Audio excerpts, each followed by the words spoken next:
Morning, everyone. Today is Friday, July the 18th. This is the regular meeting and workshop and a closed-door session of the Board of Supervisors of the Port of the Islands Community Improvement District. We should note that a quorum are established here, and we have at least one member who is on by way of Zoom at this point. I think we'll dispense with the Pledge of Allegiance until we reopen or reconvene the meeting, and so with that, item 2A would be the closed door session. There's a little preamble that we need to read into the record, and then post a notice that clears the room in accordance with Florida law. So with that, either Zach or Lord, take it away. Sure, thank you. And I guess just to confirm on the Zoom piece, it's our advice that all membership attendance in the shade meeting needs to be in person and in the room in order to maintain strict compliance with section 286.0118.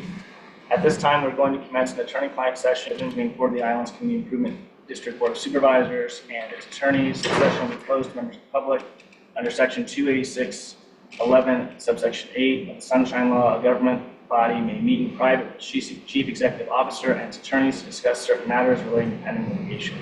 The subject matter of the attorney-client session shall be confined to settlement negotiations or strategy sessions related to litigation expenditures concerning pending litigation to which the district is presently a party, style PrepMac LLC and Alligator Boys LLC versus Port of the Islands Community Improvement District, case number 19 CA 3923, 20th Judicial Circuit, State of Florida. The session will be recorded by a certified court reporter who is directed to record the times of commencement and termination of the session, the names of all persons speaking, and all discussions and proceedings. Upon the conclusion of this litigation, a transcript of the session will be made a part of the public record. The estimated length of the session is approximately 1/2 hour, but may be terminated early or extended longer. The following persons will attend this closed session: Supervisor Steve McNamee, Russell Kish, Kevin Baird, District Manager Neil Dorrell as the District's Chief Administrative or Executive Officer, and District Counsel Lenore Brakefield, and myself, Zach Lombardo. Let the record reflect that pursuant to the requirements of the Sunshine Law, notice has been given of the time and date of today's closed session, as well as names of the participants, as evidenced by a copy of the notice published on July 9th, 2025 in the Naples Daily News. The time is now 9:02, and we will now close the session. So if we can terminate the Zoom. Just to note, this meeting is going to end now, and we'll resume when they go into open session. Yes. Does that also mean then that we can't talk to Scott Preppen during this meeting? During this meeting, absolutely not. So everyone, we will reconvene the meeting just for purposes of the record. Again, today is July the 18th. This is both a regular meeting, a utility workshop, and a closed-door session that was just concluded between the board and its council. There is a quorum here. We note that in addition to Mr. Baird, McNamee, and Kish, that Ms. Hanson is participating by Zoom. Mr. Truckee has yet to join us, but they will recognize that at the appropriate time. Mr. Chairman, takes us here. Okay, good morning, down. Good morning. Good morning. Good morning. 9:52, and as is your custom, we'll begin with the Pledge of Allegiance. I pledge allegiance to the flag of the United States of America and to the republic for which it stands, one nation, under God, indivisible, with liberty and justice for all. Sorry for the holdup, folks. It took a little longer than we anticipated. We do have Scott Preppen online with us. As part of item 2, we need to approve today's agenda. I have one addition to the agenda today. It'll be item 7B. It should be titled ERC Transfer Adjustment. And I passed out some supplemental information to the board.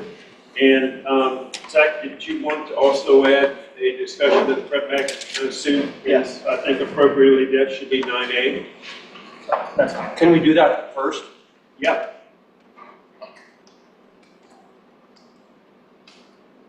So with those two amendments, is there a motion to approve the agenda as amended? I move we approve the agenda as amended. I'll second it. All in favor? Aye. Okay. Item 3 today, there are general public comments for items that may not be on the published agenda. Any public comments this morning? Okay. Barring those, then item 4 will be the approval of the minutes of your regular meeting that last occurred on June the 27th. They are behind the first half. I believe Ms. Hanson has reviewed these in advance. Ms. Hanson, do you have any corrections? I don't. I approve the minutes. I make a motion that we accept the minutes for June 25th. Second it. All in favor? Aye. Aye. Did we have a motion to admit them by vote? Yeah, we should note for the record that the 2 board members, as part of the approval of the agenda, the board recognizes their participation due to extenuating circumstances. I make a motion that we accept them remotely due to the extenuating circumstances. Do I have a second? I'll second. All in favor? Aye. And then, Mr. Chairman, if we can, before we discuss the PrepMac suit, if we could do item 5, just to get Matt out of here and into the weekend. Matt, good morning. Starting out, Matt, how did you find out that water leak? Good morning. I get a lot of alarms from the plant on my No, phone. I mean, did you find the leak? Oh, yeah, we found it. So Saturday, we made a temporary repair. It was in the field where the old mobile community used to be. Were you pumping out water? Yeah, Okay. we were pumping it out faster than we were making it, Yeah. so I came down, made some adjustments to the plant to increase production, and went looking for the leak. Found the leak in the field. Once we found it, we lowered the pressure in the system to lower the amount of water we were losing. But we kept the pressure high enough to not require boil water notice or have to shut any water off to anybody's home. Once we made the repair, we pumped the pressure back up and washed it for the remainder of the day, and it held. Wednesday, I had a underground radar company come out, because the problem is we've never been able to find the valve to shut that Yes. field off. So we had them start just scanning where we thought the valve would be, and after about an hour, we found it. So Great. we shut it down at the main line, so that whole area is now. How big a line was that? The line that broke was only 2 inches. Oh, Yeah. Wow. The main line that runs over there is probably 4 or 6 inches. okay, so that's taken care of, not good. Yeah, so I it's wish we'd done that a permanently. long time ago. but- Yeah, we've had one other breakout there, and we couldn't find the valve. And after this one, I was like, we gotta find this valve. Well, we also had one across the street over here too. That a couple of years ago, I was back out in there and I found that, and we had 2-inch lines and everything running out there. Yeah. And Soto knew where the valve was and got it shut off. Oh, that's good. But, I don't know if there's another valve before that or whatever, but hopefully that can't happen there again as well. Yeah, I can look into that. Okay. If I'll talk to Robert, or if you want to show me where that leak was, and then I can look into it. See if Thank we you can- for getting on top of that right away. Appreciate Yeah, it. no problem. Other high points, Matt, as part of your report. That's for the Go general for it. report? Yeah, okay. So operations of facilities throughout the month were in accordance with contract and regulatory requirements. All wastewater plant requirements were met, all water distribution requirements were met. Pump system functioned, reuse pump system functioned properly for outgoing pressure to the plant. Canal still running on 2 pumps as a backup. The wastewater plant received 2.99 million gallons in June. The water plant produced 2.51 million gallons. If you notice, the wastewater is higher than the water this month, which is abnormal. We believe that was due to the amount of rain that we had in June. There was like 15 inches of rain in Naples, and I think just through I open caps in people's yards and so on, we just received a lot of that. We just had the meters calibrated in May, so I mean, Now that extra infiltration of storm water into our system that we have to treat, does that end up being quite a bit of money? I mean, is it worthwhile looking to find those intrusions?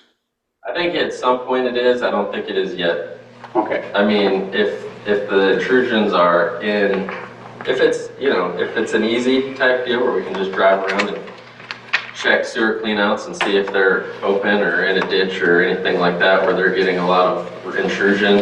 But I think it's a little early to dig into the actual gravity lines. okay, But at some point, if we detect that we're getting a heavy inflow from somewhere, then it's worth it to camera them and okay, everything like that. very good. But as part of your permit renewal going forward, I'll have to check your permit and see if it made it in there or not. There's DEP is requiring a 20% an inspection of 20% of your sewer system per year. Okay. So that'll start happening anyways. Okay. Yeah. Matt, aren't we going to go forward with sealing the pump stations? Isn't that part of our permit? We have to do this next year or something? That wasn't part of the permit, but when we discussed it, we were looking into whether you thought those might be covered by a grant and just an estimate for those to see, what it would take to actually do that. Okay. We distributed 8.78 million gallons of reuse water. We read 864 meters. We used 780 gallons of chlorine. We inspected all pump stations. We performed odor control checks, worked on, plant upgrades are pretty much completed. We replaced 6-inch backflow preventers. We replaced the compressor on the sand filter. We replaced the pH probes on the analyzers for water and wastewater. We replaced the air header valve that froze on us, and we replaced some electrical transformers in the control panels. We had no accidents or incidents. Great. Deb Jansen has an address that she wants you to check, that we may have a leak on. Yes. Yeah, go ahead, sir. I saw him just before the meeting, we were standing outside and I gave him the Okay. address. All good, thank you. Yep, I'll check it right now. That's it. So we're all, I got a question. go.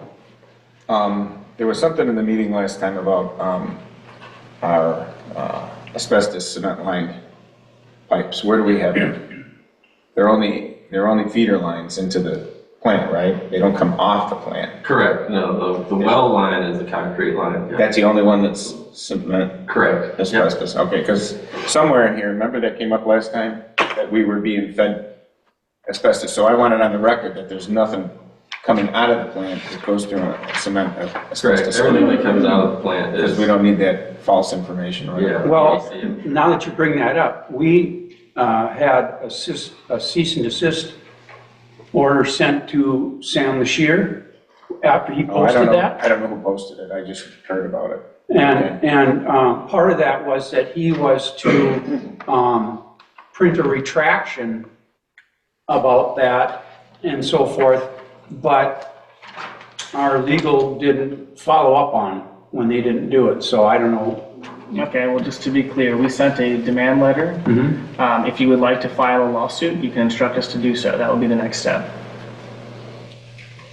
Okay, so we Never mind. followed up on it, okay. And then the other question was, the testing that we had done the previous time, there were some ambiguities in it, there was some questions about lead and arsenic, and what did we resolve with that?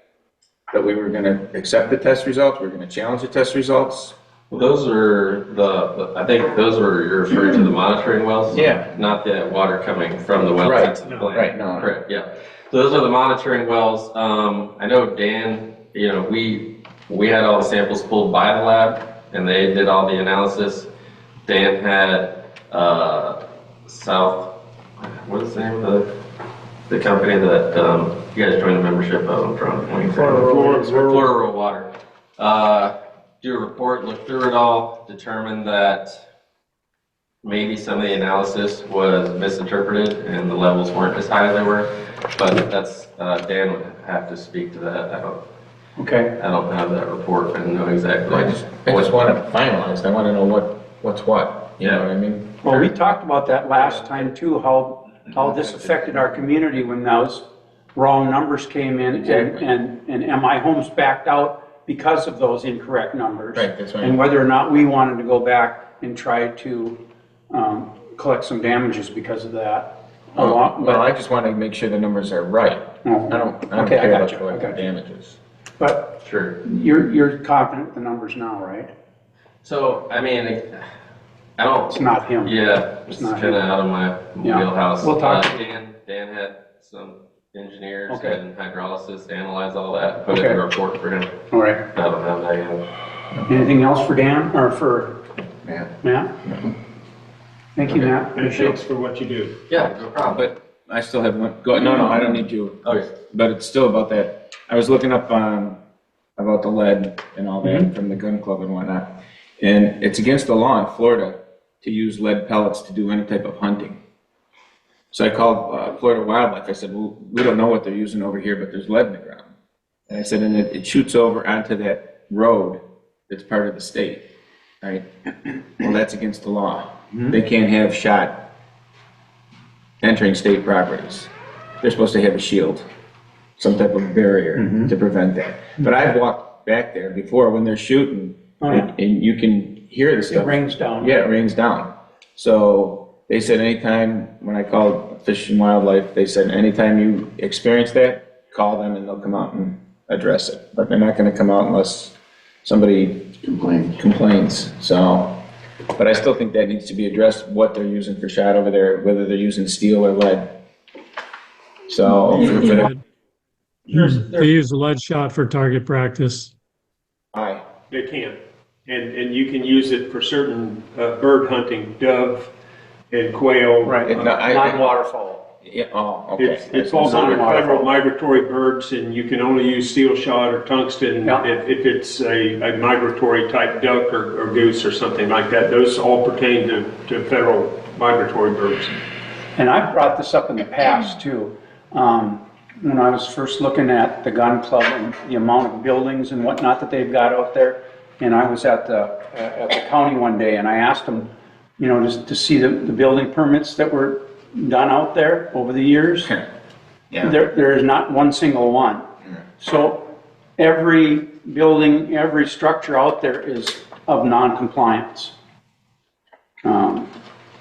With that being said, that's where that is. So if there's a time that we want to address that, we can do that at that time, but let's move on. Let's skip down then to the Attorney's Report 9A. And Zach, I'll have you introduce the settlement discussion and proposal. So for your consideration is Scott, are you on board? Scott Preppin? You have to unmute. You still showing him? I never saw Scott. Oh, He's not under his name. okay. I'll call him again, make sure.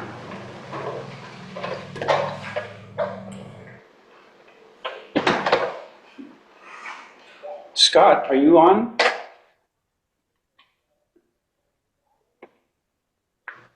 Okay. And you're not muted, right? Hold on, I'll ask him to unmute. You should get a message to try and unmute. What? You should get a message to try and unmute. He says he's not muted. Yes, he is. I can see it. Gotcha.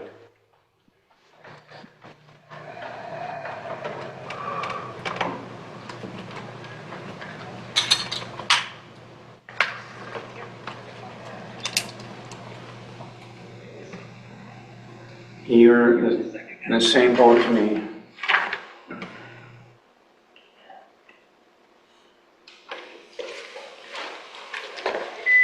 Steve. Tell him to go down to the bottom here and unmute his audio. Scott, you there? Yeah, if you push your cursor down to the bottom and get the controls to pop up at the bottom of the screen. Right, if you go all the way to audio, there's a red line through it. If you click on that, it should come off.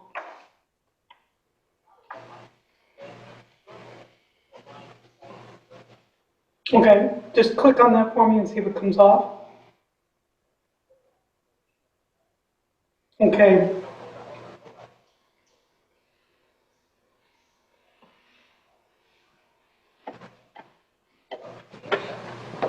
I can hear you, I don't hear you over the system now.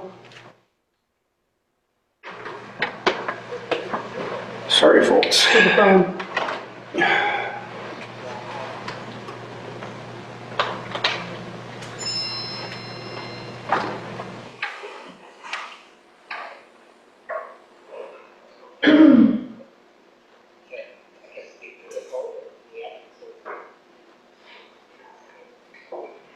Well, you're only talking to me, you're not talking to the rest of the room.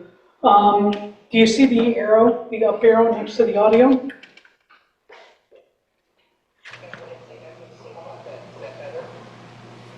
I'm just talking to you on the phone, I don't hear you in the room.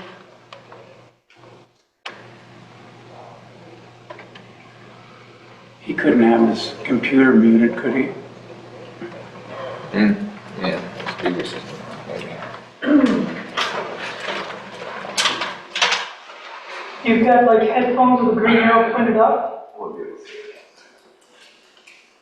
Oh, you're doing the testing of audio, I can hear it.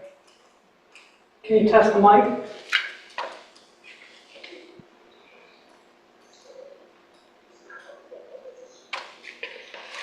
Doesn't he have a grandkid there to straighten them out? He's got his secretary. Sure, you want to try that?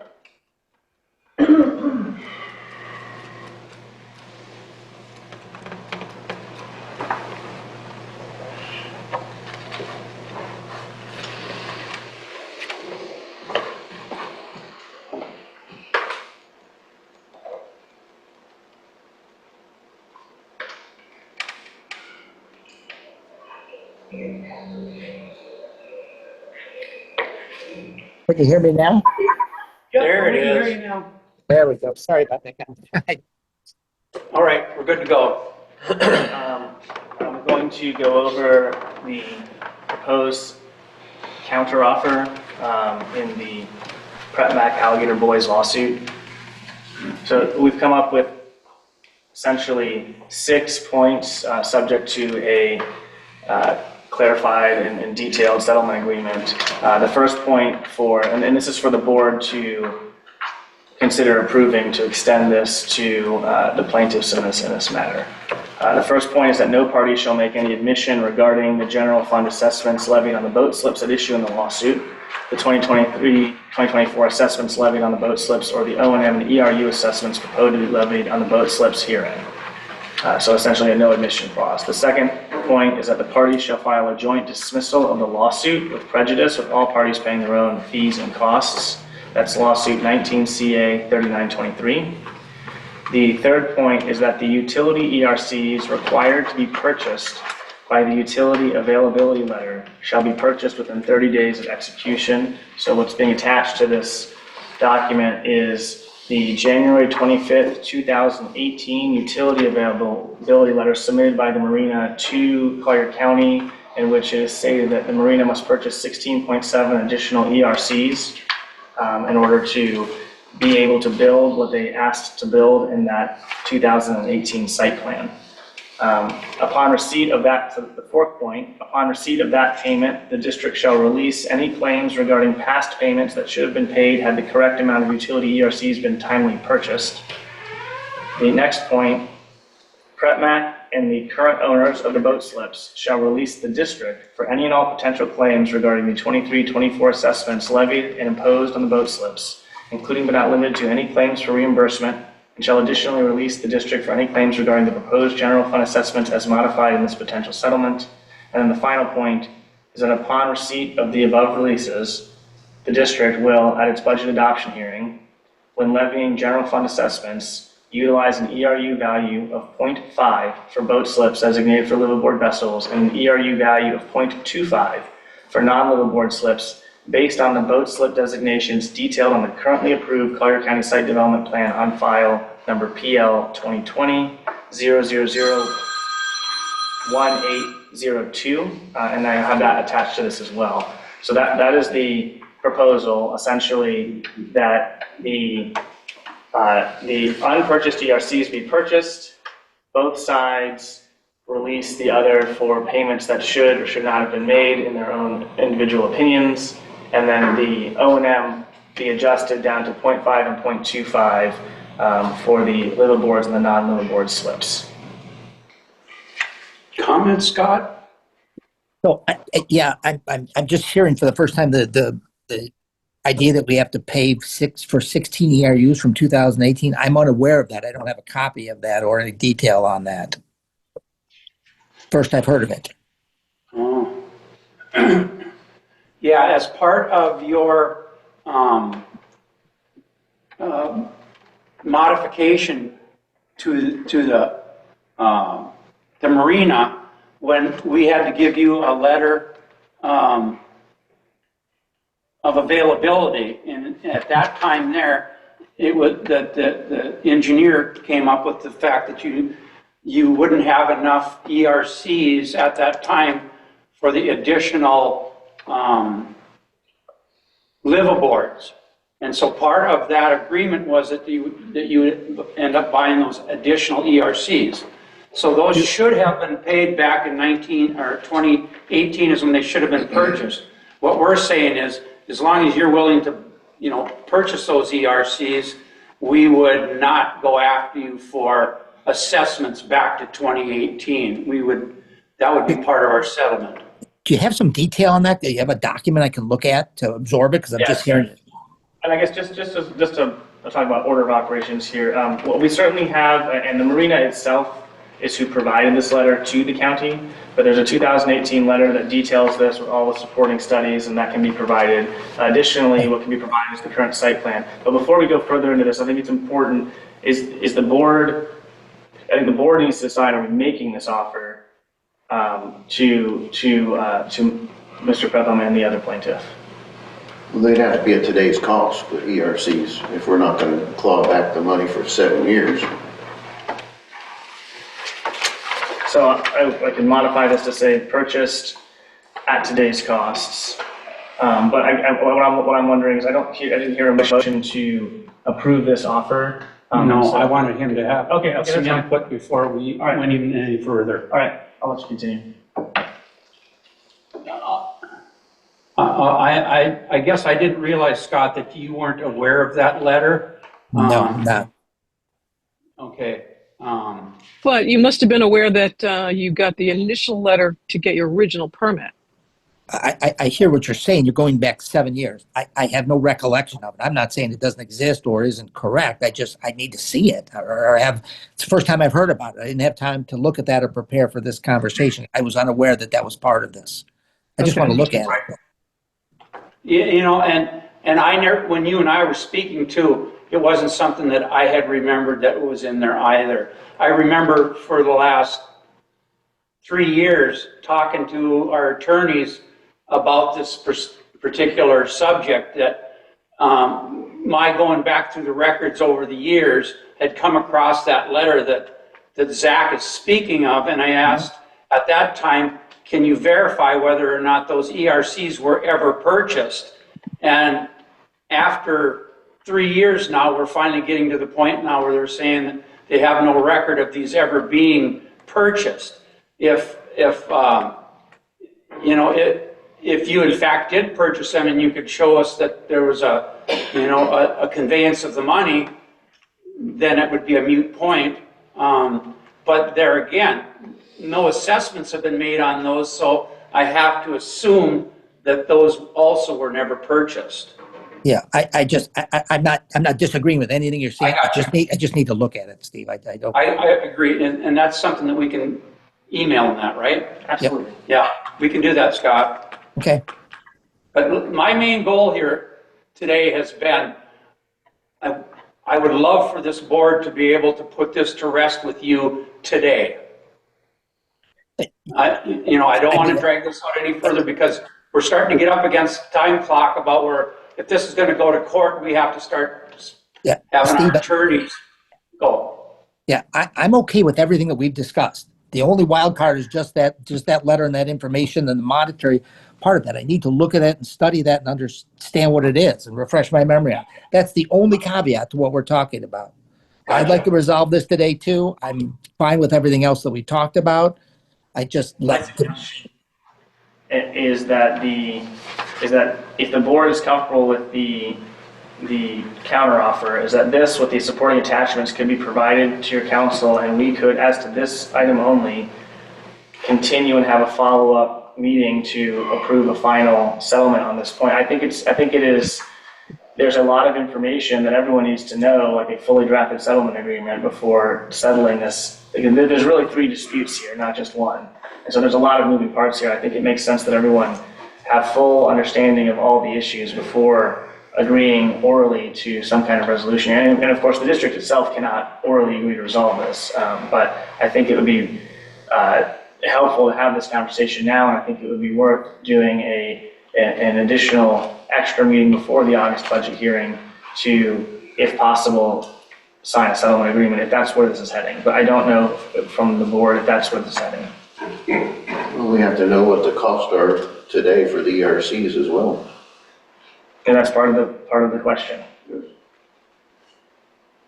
So we just need to approve your plan of action. My recommendation is that if the board agrees with these points, that we would extend, you've received a settlement offer from the plaintiffs. We would counter with this. This is subject to clarifying details. For example, how much do the ERCs cost exactly? And then obviously the plaintiffs need to see the 2018 letter, currently approved site plan that we're referencing, so that they can provide us any detail they have. If this is acceptable to them, we can draft a settlement agreement that comes back to you for full approval. If it's not acceptable and they have additional counters, well, then we're going to need time, obviously, to work through that. We're trying, there's definitely serious time-sensitive trial deadlines here that we're trying to be cognizant of. But if Mr. Prepham is stating that he is unfamiliar with the January 2018 letter, unless you all don't want to include that as part of this, it's hard to. No, that's got to be in there. It's hard to know how to proceed. I have, if I may, I am not going to be in agreement with number 6, the 0.5 and 0.25. I think backing back down to a 0.6 and 0.25 is, or 0.5 and 0.25 is totally out of line. I think that we've been looking at the case law from that earlier lawsuit with Port of the Islands, and I believe that we have every right to do what we did. If you want to talk about something maybe in a 0.8 range or something that would be similar to a hotel room or a condo or something like that, I would consider that, but I will not be in agreement with a 0.5 and a 0.25. That's pretty much giving them water and sewer, and I'm not there, and won't be. Dan, we already had you figured that way. We already knew. Yeah, Dan, we know where you're sitting. Kevin Bear here, I believe, is pretty darn close to being in alignment with you. During my thing on this whole thing is, we're looking at creating this third category for the commercial usages of boat slips over there, which would help offset some of the money that we're talking about giving up. But for me personally, and as a board member, we're not going to come out of this hole. Scott's not going to come out of this hole. The marina people will not come out of this hole. But I want this controversy put to bed. This has been going on for 5 years. If we can get this all resolved and get the community back together, because they've already voted that if we don't accept the 2.5 and the 0.5, they've authorized their board to bring a lawsuit. Now, of course, we can't govern based on the fact that they're going to bring a lawsuit, because I truly believe we would win that too. By looking at the old case law that the CID has went through in the past, I believe that we would prevail. But win or lose, everybody will still lose. And I'm trying to get to a point where let's not have the battle. I 100% understand where you're at, Dan and Kevin. It's just at some point we have to we have to decide if this is the hill we want to die on. Well, I think there's still some negotiation to be done here then. Okay, go. Let's go with that. I think that we need to still negotiate the ERC issue. I don't like to call it the hill we're going to die on, Steve. Okay. We've been through this. We've been through this, and that lawsuit, definitely reading through that past lawsuit and how that worked out, it justifies the fact that the maintenance part of the assessment for the PIC for the islands, the maintenance part of it can be just equally assessed amongst everyone. It talks about that specifically in that lawsuit, and it was upheld in court. Yes. So the ERC part of it, they talk about doing a 0.8 and 0.6 and things like that in the ERC part. But as far as the maintenance part of it goes, that was assessed across the board. And that's exactly what we did. We assessed it across the board for the maintenance. I mean, they use the roads. We've been through all that. They use everything everyone else uses. And I just can't see dropping them to a 0.25 and a 0.5 when everyone else is paying 1. Well, what I got out of that lawsuit too that I hadn't understood before reading that thing twice was the fact that operation and maintenance assessments also include operation and maintenance of the utility plant. The utility part is only to be collecting for the fixed costs of running the utility, the depreciations and all those sorts of things. But the day-to-day operations, say the chemicals and the, things that are just maintenance, are actually supposed to be coming out of your operation and maintenance budget lines. But in the past, because they didn't want to actually do the amount of work that it took to do this stuff correctly, they decided, well, let's just take all of our bills and we'll split them in half between operation and maintenance and the utility thing. Well, that was just a lazy way of doing accounting, and it isn't right. But like I said, after reading what I'm in that thing there, none of this has quite been handled correctly. But anyway, go ahead. But this is just to approve a counter offer. We can fine tune it afterwards, and we're just wasting time now. Okay. I'll go on with that. Let's just approve the rebuttal, or whatever you want to call it, counter offer. It's a counter. I guess the one thing, what I would say though is if you're going to come up on any of these numbers, you probably shouldn't offer it at these numbers, but. We don't have any numbers there, really. 0.5 and 0.25. Oh, that we accepted it? Well, this is us. Anything yet, that's what we're talking about. And I think, and I'm going to be speaking for Scott, I kind of think that might be a drop dead issue for them. Is that correct, Scott? Yeah, it is. I just want to say one thing. I find the whole idea of the 5 years of lawyering distasteful and wasteful, just like you, Steve. And I find the prospect of having more of that incredibly distasteful. We're not Sue happy people at all. We're trying to get to a point where maybe everybody leaves something on the table, but we move forward and stop having this black cloud over this whole environment. There's 175 people over there, or owners of that, and everybody finds this distasteful. So, is it a perfect solution for everybody? No. But is it something that helps us move forward? Yes. And I want to move forward as much as anyone else. I do. So I'm making a motion to accept our counter approval, and at least take a vote on it. And then just the one edit I made to it based on the comment was that the ERCs we purchased at today's cost. That was what was that part of your motion? Yeah. Yes. Okay. Well, without having that information, I don't see how we could have a vote because we don't know what. No, we're just going to do it at today's. This is just figure that out plan. So it's subject to clarifying it. So obviously we need to know, because the other side needs to know this too. They need to know how much the cost is. They may be willing or not willing to agree to this based on what that number is. Right. And we don't know what that number is. This is just to make the offer. But I guess, but to be clear to your point, if they accept this, and you end up not being happy with today's cost, you've extended it, they've accepted it, this is gonna move forward. So if that's the concern, there's nothing we can do about that. The only thing that's in here that's kind of semi-permanent, or permanent, is the rate, the 0.25 and the 0.5. That's the only thing that's in there that's locked in. So if you're for that or against that, then we're voting on that right now. Basically, that's it. Does anyone want to second Russ's motion? I'll second it. Thank you. Any more discussion on this? Dan, Lisa? Kevin?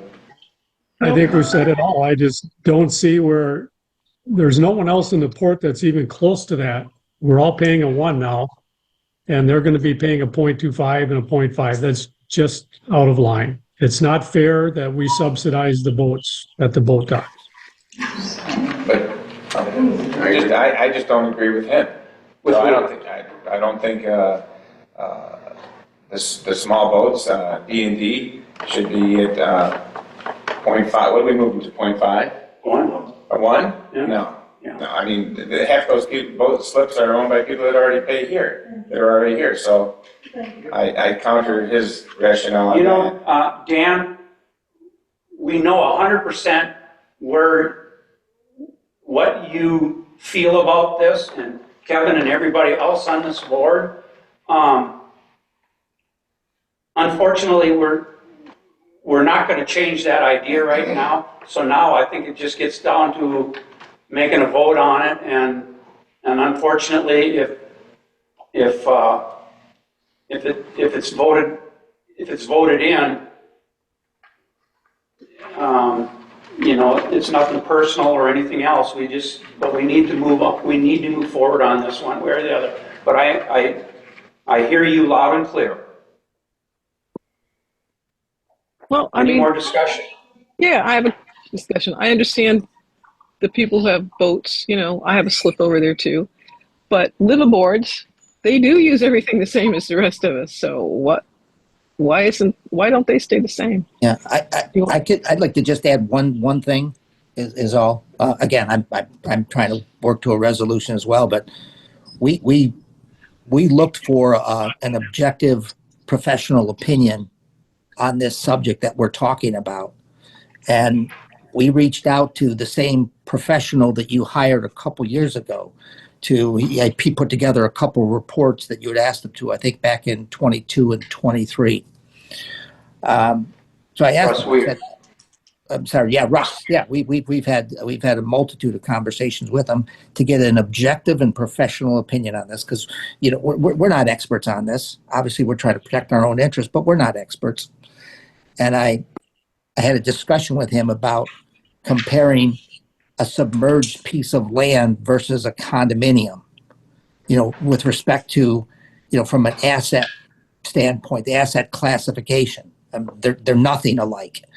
And when I mentioned to him what the board had done to take a full comparison to raise the asset class of a submerged piece of land to compare it to condominium at that level, his professional objective opinion was that was unreasonable.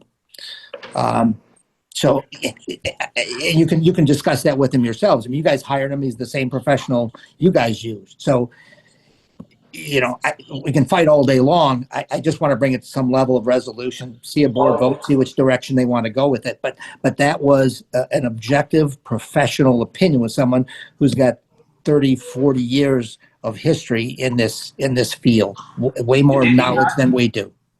Go ahead. Did he not say he would be If I may. comfortable with 0.5? Say that again, Steve.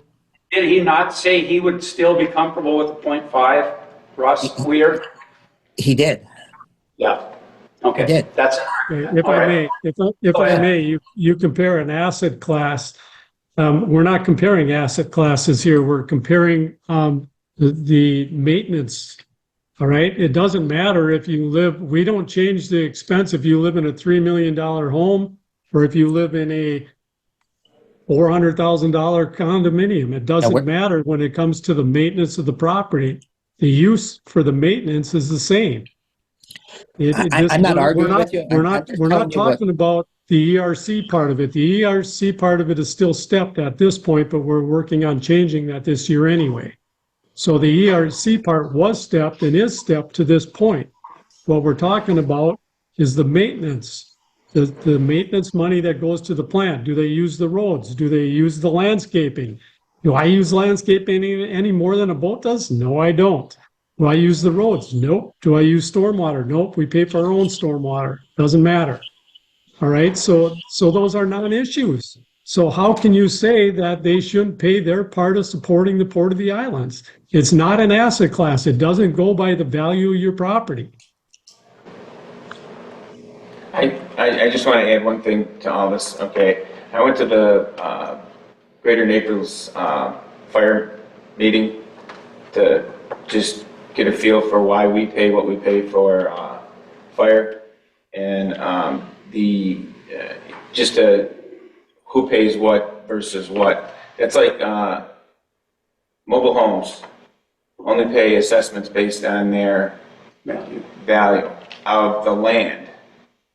Okay, so I get where he's coming from, but the state doesn't care because the state mandated these programs for these, because I wanted to get it changed, and they said, well, have fun, but you got to go to the state. Because like West Wind down there, they pay $20 for their fire protection. Doesn't matter what they've got on it. They pay $20 because that's the value of the land. Whereas I'm paying $2,500 or $2,800. Okay, so there's no improvement value on that property. It's basically the same thing. You want it to be fair, but it's just not going to be fair unless. What I read in this, And it's the same thing for the slips. Everything's based on the value of the slip, on the location. That's why those big boat slips for fire, they only pay. I think the most they paid is $238 or something like that, whereas we're still paying 10 times that.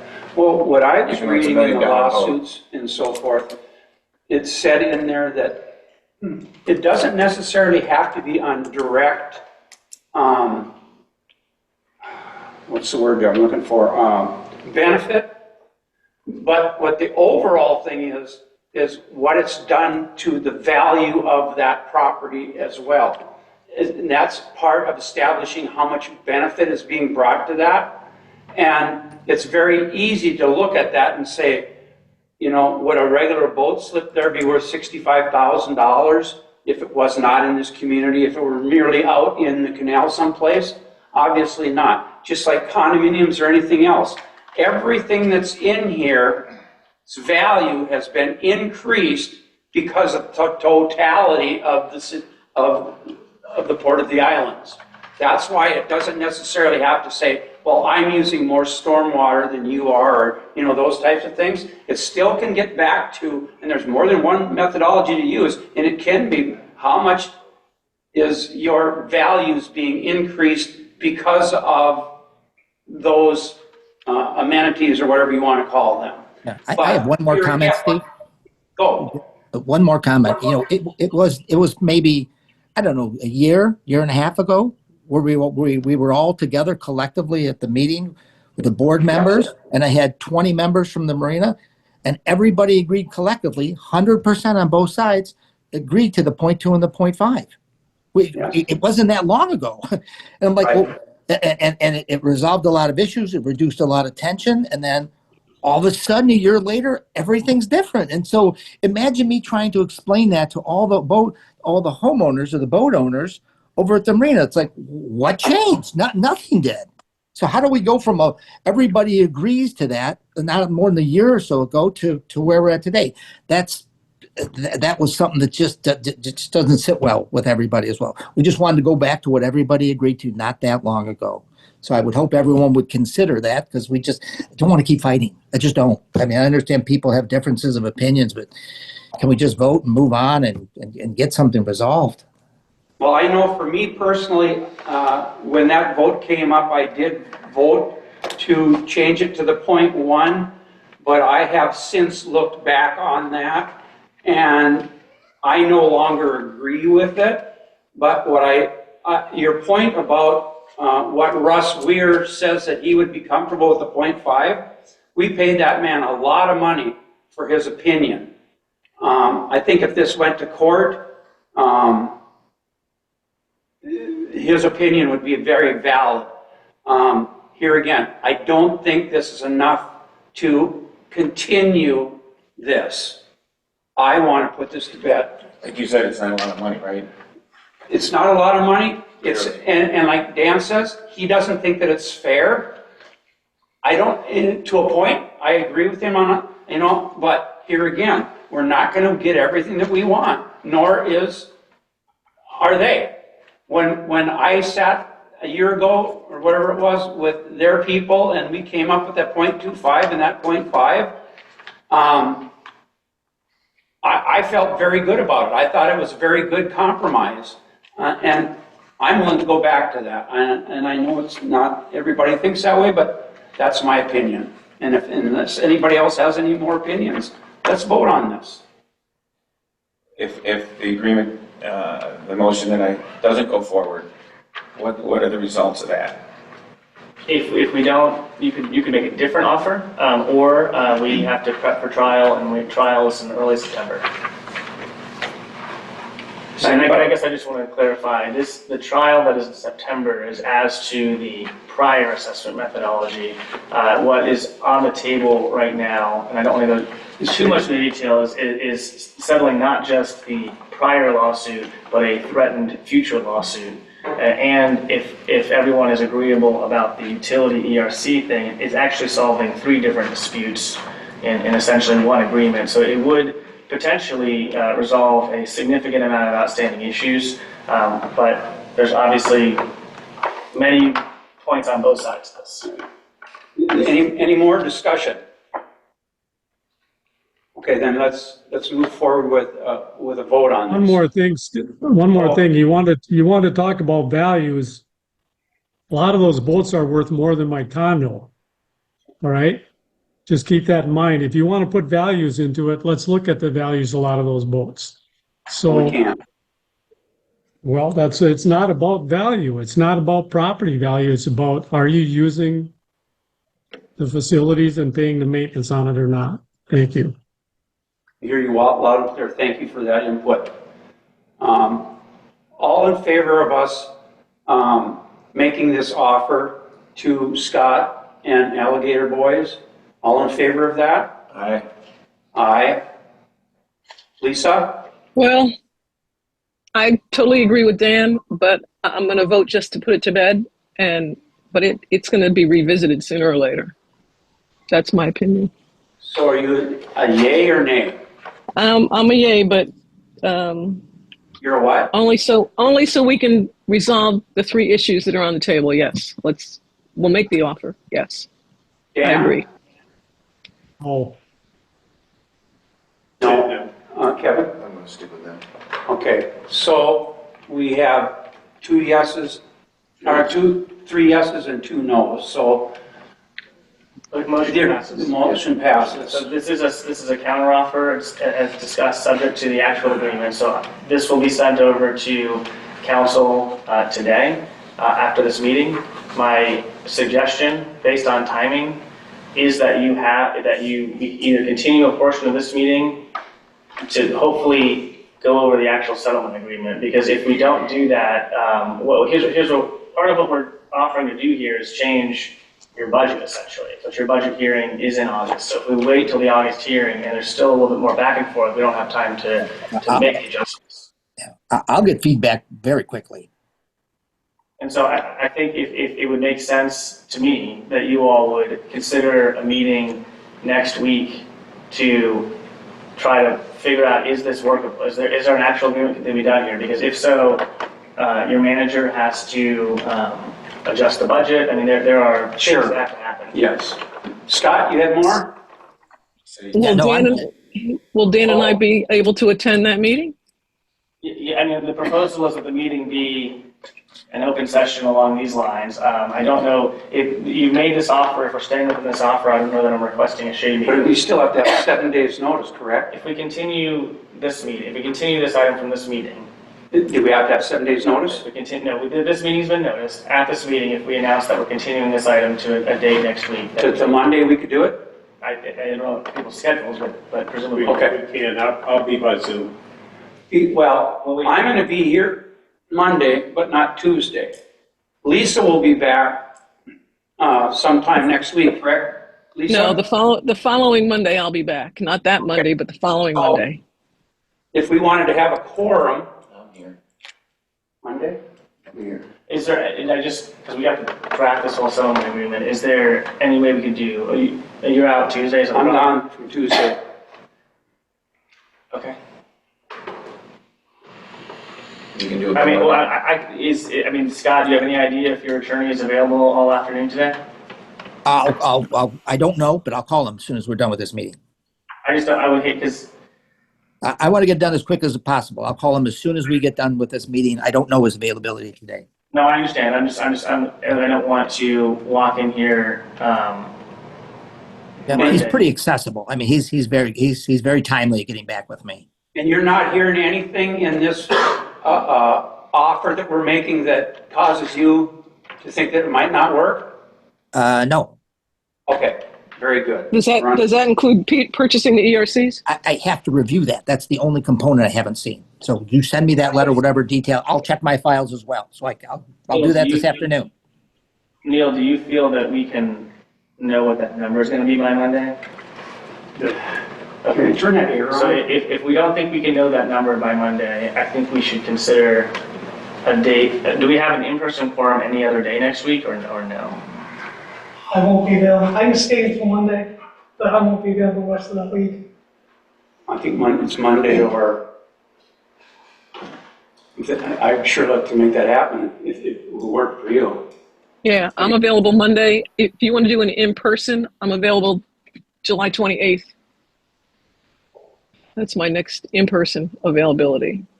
But Sounds like there's- on Zoom, I'm available from now until then. It sounds like there's three that could be here in person on Monday. I guess from what I'm trying to get to is we don't, it doesn't sound like we're going to know the exact cost for the utility ERC purchase on Monday. And so I don't know that Scott's going to be in a position to approve an agreement on Monday, but if you try. Just get me as much data as you can. So what we have talked about, Scott, was as far as possibly a value on ERCs is taking our current assets, dividing them by 1,032 ERCs, and that would establish the number. We have basically about $7 million in undepreciated assets and another $5 million in reserves. That pretty much would be the number, I mean, in a broad number here. That's what we have discussed. What does that math work out to? I mean, We don't- I can dig into it this afternoon. We've already made the vote. Let's get offline and I'll work as quickly as I can to get a resolution to this. I'm all over it. I think it'll work. Let's do that. So what time on Monday would you like to continue this item to? You want to do later on Monday instead of I mean, earlier? that would be helpful. Later would be helpful to me, only because I also have a So we'll do CDD We'll do budget it Monday here. afternoon or something, or Monday at 5. I don't care what time you have it on Monday. If you want to have it in the afternoon, give you more time, Really, then. have it in the evening, it doesn't really matter. Let's try for 1 o'clock. Gives you another business Does day. that work for you? Or do you want longer? I'm available anytime Monday. We need to draft a settlement agreement. We need to make sure that they agree to a settlement agreement.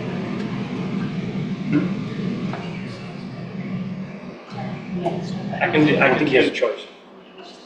He has no choice. I can do Monday at 1. Are we able to appear by Zoom? Sure.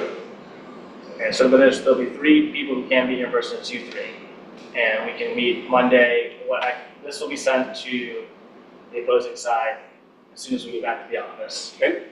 We will immediately initiate the settlement agreement draft, which will look a lot like this anyway. I'm doing it right now. Okay, we've already started it. What we may not, but it sounds like we're not going to know by Monday, is the actual amount of the ERC purchase price, which is not necessarily the district's issue, but I imagine that's the plaintiff's issue. Yeah, so I think it makes sense to move a little bit further back, but if we want to have a meeting on Monday, I'm telling you that I can do my part to be There's there. no sense in having a meeting if we don't know what the amounts are. Well, we can just, we just talked about this right now. Would the board be comfortable with saying, we're gonna do the $7 million in assets and the $5 million in, I thought you just said not to talk about it. you No, know, I don't think we should try to speculate a number right now. I mean, I think this needs to be based on, if you have a rate study, you've engaged, tell us previously to do a rate study, there should be engineering documents that provide guidance to this. And I don't think that the board should just add up numbers and come to a number. I would not bet that the engineer is gonna have, we're gonna have those records from this engineering company. I wouldn't bet on it. Let's, Somewhere in the notes, I thought we had, figured that's not current, No, we have nothing current. nothing current. Do we have one,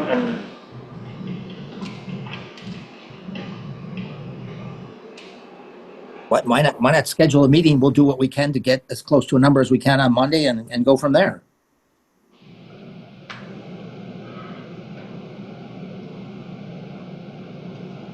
I don't have a problem with that. I think we should need to keep moving this thing along. I think no matter when we have the next meeting, there's still gonna be arbitration going on, so that's why if you guys can be there in the afternoon Monday, that would be good. okay. So if we need a vote to continue this item to Monday at 1 PM.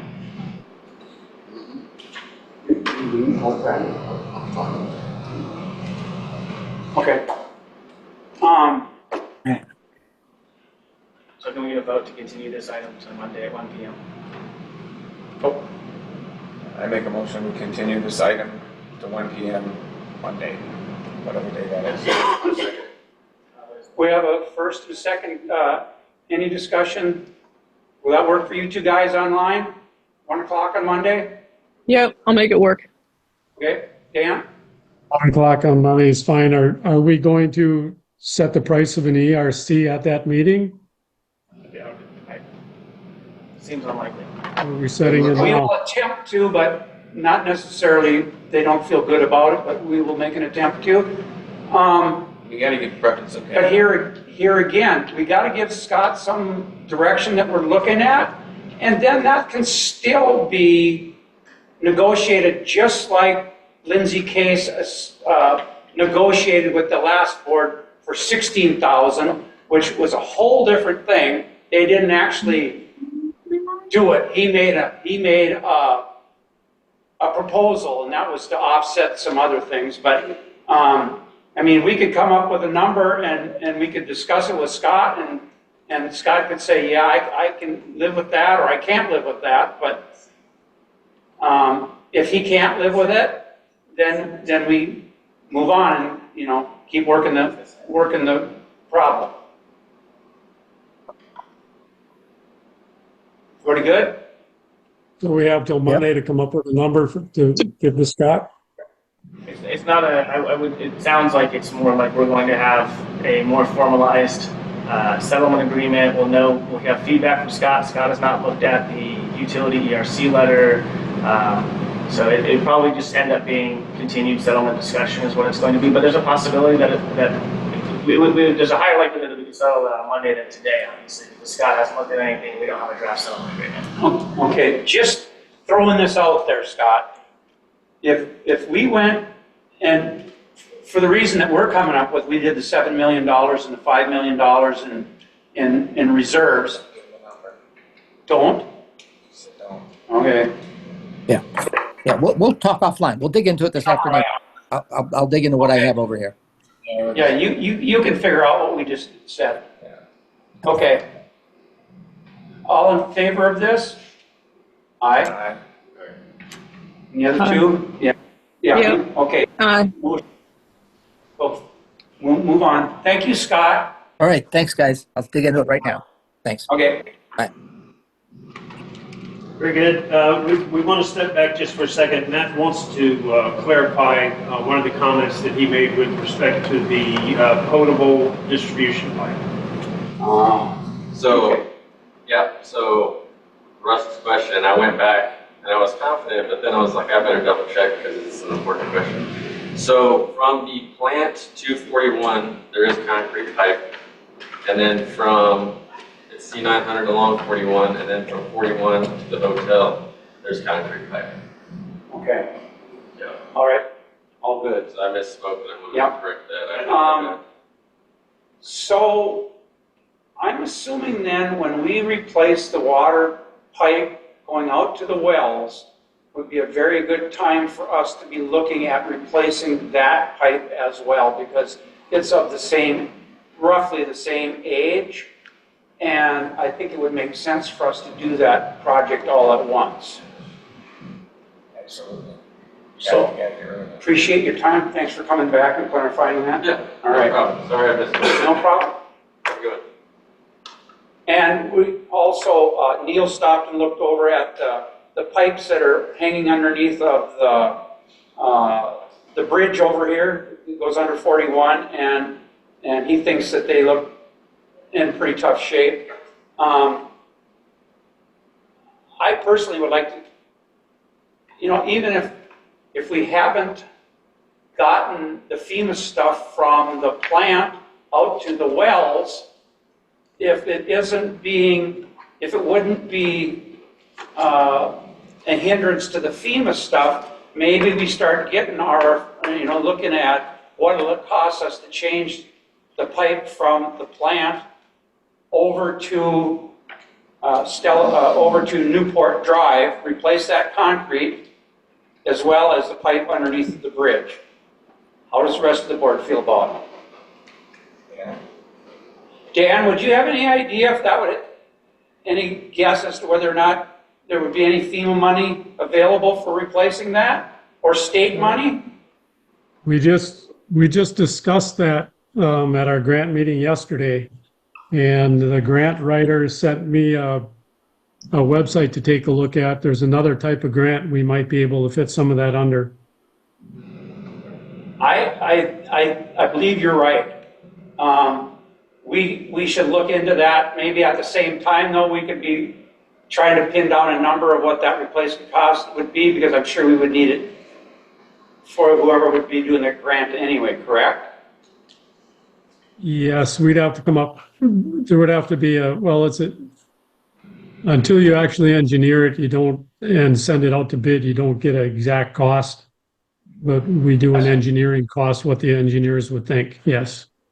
How do you feel about this? Think that's something we should do?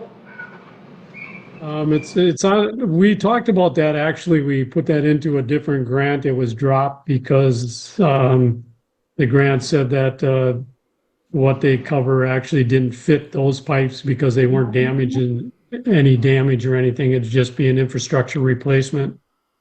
So we have to go into a different type of grant. That's why we discussed it yesterday about the grants we could go into. So yes, the engineer can come up with a price and we can start that process. Very good. So what would you suggest that we do now? Do we talk to the engineer? Do we have Neil talk to our engineer? How do you want to move forward? We would have to come up with an idea of what it would cost to replace all that pipe so we can put a number into a grant request. So And that isn't engineering it. That is just a preliminary estimate on cost. do you want to talk to our engineer directly and ask him for that number, or do you want Neil to do it? We can do that. Kevin works with Jared all the time, so I would work with Kevin on that. Very good. The plans and specs for the raw water main are ready to go and published for sealed bids. We're going through the full sealed bid process to satisfy FEMA's grant request. And so I think we can task him to give us a estimate of probable cost. There may be an opportunity to do that either directly or as an ad alternate, depending on when we get final plans and specs, but we'll work it out between our office and them. I'm suspecting that there are some grants that have to do with infrastructure of communities. Have you dealt with that over at Everglade? The big categories this fits into are the entire SRF program is the major category for this. And then to get in the SRF program, there is a preliminary, basically master plan that has to be created. And I do think it's worthwhile for the islands to get an estimate from the engineer on assembling the master plan component, because you can't start applying for SRF grants without that preliminary plan. Okay. Basically, what the SRF will come in and do is help you complete things in your plan. Okay. And the way the structure works is they're initially extremely low interest loans, Mhm. and then they come with the possibility of extremely large principal forgiveness, sometimes 80–90% principal Yeah. forgiveness. We talked about this before. And the other area that's a new one that everybody's working through right now is called the Resilient Florida Grant Program. Yeah. This requires, again, an initial study called a resiliency analysis. Engineers prepare this as well. And basically what the engineers do is they try to evaluate where are your most likely failure points, especially focused on storm resiliency. And then that leads to a collection of projects that then qualify for grant funding. So I mean, the Everglades has probably received most of its funding from SRF, and then we're just now starting the Resilient Florida program. Is that a long process? The SRF program? Not in my opinion. Okay. The long part would be getting the master plan in place, but that usually can be done. I mean, I think Everglades we did this 6–7 years ago, and we've been using that plan for 6 or 7 years. And basically, the SRF has 2 tranches of applicability every year. And so every year when it comes up, we just put up a bunch of items, and when the next one comes on, we put up a bunch of items. It's how they were able to do a series of major projects like the wastewater treatment plant, lift stations, collection lines, distribution lines. I mean, they've replaced massive infrastructure. Do you have a contact for someone who does those kinds of plans? So we actually, and this I was happy to hear that Florida Rural Water will help communities create these plans. Did you hear that, Dan? Yes, we've dealt with Florida Rural Water, remember. I believe we remember, and so Florida Rural will help. So if I remember correctly, it was 6 or 7 years ago, but I think Everglades did not even pay for the creation of this plan. Really? I believe Florida Rural Water did this for them, and then we used that plan as part of the grant applications going forward. So I don't know if it would work, in my view, having a meeting with Florida Rural directly to talk about what could Florida Rural Water do to help put Port of the Islands in the best grant position possible. As far as the Resilient Florida, we did go out to bid, hire an engineer, and we did that through the normal procurement process, and it was on the more expensive side. Let's, I think that we should look into this and get going on this as fast as we can. I agree. Yeah. I think what I recommend, I think it makes sense to have maybe Neil and myself meet with Florida Rural to get, I need to understand what are they doing right now in the community and what are they willing to do? And is there anything that's different about this community versus Everglades when it comes to funding initiatives? And if they are able to help with the master plan, it would be absolutely worth your time. Dan, you've had communication with Rural Water, right? Yes, Did you work with Neil on that? sure. You keep adding to your dang list of things to do, but unfortunately, you're our guy. You, Ready to move on? absolutely. That takes us down then to item 6. This is the third and final review and workshop related to your utility rates for work that was originally commissioned almost a year ago when we first discussed this. The intent here is to change your rate structure to eliminate your non-equitable subsidy of the system that has been in place for many, many years. In the opinion of the consultant, that type of subsidy without substantial increases between now and 2028 is not sustainable from a financial standpoint, and given the projected operating increase cost and planned capital replacement cost. So This will then be kind of a three-part process going forward. Part A is, again, informational. Part B, or the second part, will be the adoption of your annual budget next month on the August meeting without that assessment. The third part will then be a special insert that goes out at the end of August. In accordance with Florida law, we need to explain to the current customers that the rates are changing. And then we will adopt those rates formally in September for an October 1 start. So there's a lot of little elements and many notice requirements here. And we've been very diligent in keep this thing on track for an October 1 rollout. What I would like to get into the record today begins on page 16. Yeah. So the non-ad valorem changes right then, Yes. November 1st? It goes away. We first discussed that in May, that we're not going to double dip here. We predicated the tentative budget on some type of new rate that would replace the non-ad valorem subsidy that has been on the tax bill. So people are going to see a substantial decrease in their taxes this year as it pertains to for the islands, and then we're going to make up for that based off the new rates bi-monthly going forward with the benefit process. Now, is that something that we also talked about on Monday if we have more questions? Well, sure. I'm going to review some of the things that are pertinent today from the staff perspective, and then if you have other suggestions, we actually have between now and the end of August when I need to put the insert in their bi-monthly bill to tell them in advance what the new rates are going to be. I would suggest on this one, since you have an August 15th meeting, I believe, that we try to keep this one to today and not the next meeting. Very good. So within page 16 of the published agenda as part of the dates, this is the summary section. Page 16, goes 15 to 17. Keep going with the next tab. If not, I'm going to review something, and I've got an extra copy of this. Yeah, I don't have 18 either.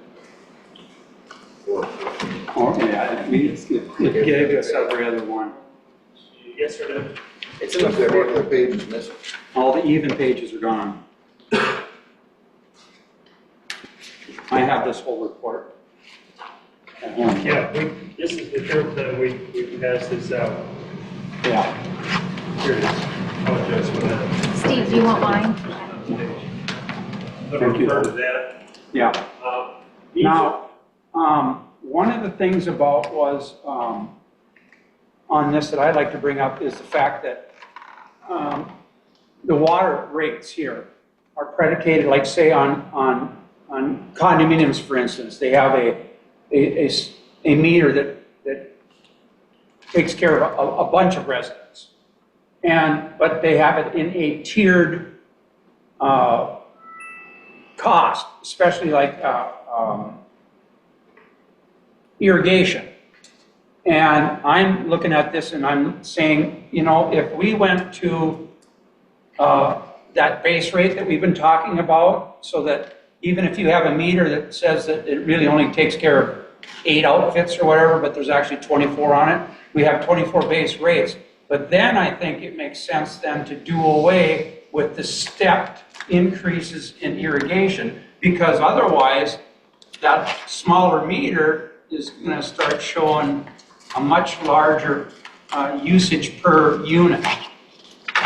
Dan, did you have input on that? Well, yes, it is what you said. In the documents as they're written right now, one of the units, I'll pick one over by the marina, one of the condo buildings there at the marina has a 2-inch meter, serves 24 units. All right, so it says in the document we have now that a 2-inch meter is equivalent to 8 or 10, right? Yeah. So they'd be getting, like I said before, they'd pay a third of the water bill that anyone else would. And then we're back to that equity thing again. So I think that we have to say that the step meters would be commercial meters, you know, the different size the different size lines that would do that, and that anything residential has to have a base rate per unit. And then no step increases for usage. Yes. Right, right. We talked about getting rid of those different steps. Now, you're talking potable water or you're talking irrigation water? I think it has to be all of it, does it not? It Potable, does. potable plus irrigation? That's what I was going to say, because in the potable water one, we have that issue with the 2-inch meter that has to have base charges per unit. And then on the irrigation water, it's stepped. It's different for single family versus multifamily. And I think those steps have to go away. I think that the rate has to be so much per 1,000 gallons. And they can have tiers. With the tiers could stay, but they would have to be equal for all types of units. I think basically the whole reason for those step increases was because the meters were serving greater numbers, and that's how they, rather than putting a base charge on it, they put a step increase in it. We want to go back, we would like to go to the base rate so that everybody in here pays identical base rate, and then we charge the same amount for $1 of water for everybody in the place. And that way, customers can determine their own fate as far as the water bill goes as to how much they want to use. Understood. So let me carry on. Go. I'm trying to put some things into I the know. record today so that there's proper defense of your actions. As it on page 16, it shows what the proposed base rates will be going forward, whether you use 1 gallon of water or not, to take the place of that non-ad valorem assessment. So for a standard single-family residential type unit, the new base rates would be $128.38 for both water and an additional $128.38 for wastewater going forward. That's going to be built into the bi-monthly base rate. It's going to be $256. The consumption rates beyond that are a flat rate per 1,000 gallons for both water and wastewater. The only tiered rates, and if you want to evaluate this further, we can go to a flat tiered rate for irrigation, but that's the only one that is different. Water and wastewater is a flat rate per 1,000 gallons as consumed. Now, on this number, you're starting out with this number, right? But we can change that in a month from now if we wanted to, or we can change that number. We don't have to wait for a whole cycle to go through, correct? We can change water bills at any time. Your current rates are embedded within your rules of procedure that have some special notice requirements for me if you're going to change those rules of procedure. The rates are actually in a resolution, so you can, as long as you do the notice through the utility bill system, you can change them. They need to be supported by some kind of study, but you would not be tied to a cycle in the same way that you currently are. And my whole reason for this is we put this number out here and find out that we're taking in more income than we need to cover ourselves. We can adjust it down. You can, and going forward, you'll be able to do that much easier than the process that we have had to go through to get you to today. Yes, and that's what I want people to realize. That, you know what, this is all new to us, so we're trying to do our best guess right now, but hopefully we're on, but if we're not, we can make adjustments on the fly. And just for record purposes, this is based on a rate study performed by Raftellus. So it's a very informed guess because Raftellus analyzed your system and prepared numbers based off of that. Very good. And then additionally, they are proposing a kind of a 4-year plan to creep your rates up to the point to where they would be market ready. And that is on a separate schedule, and I'll give you that. It's roughly 5% per year for 4 years until we get to the final year, which would be the 2028-2029. Because they're saying right now we're not sustainable under the prices we've been charging. No. Yeah. And it is based on a meter equivalency factor. And so to Dan's point, we did a survey of all your meters. You only have a handful of 2-inch compound meters and a very small number of 1-inch meters. The vast majority of the meters here are the standard 5/8 inch single-family type meter and assembly that is there. Additionally, there are other charges that have been applied in the past that, to my knowledge, have not been addressed in many, many years. And so I want to just review what some of our recommendations are pertaining. Is it one of those late fee? Yeah.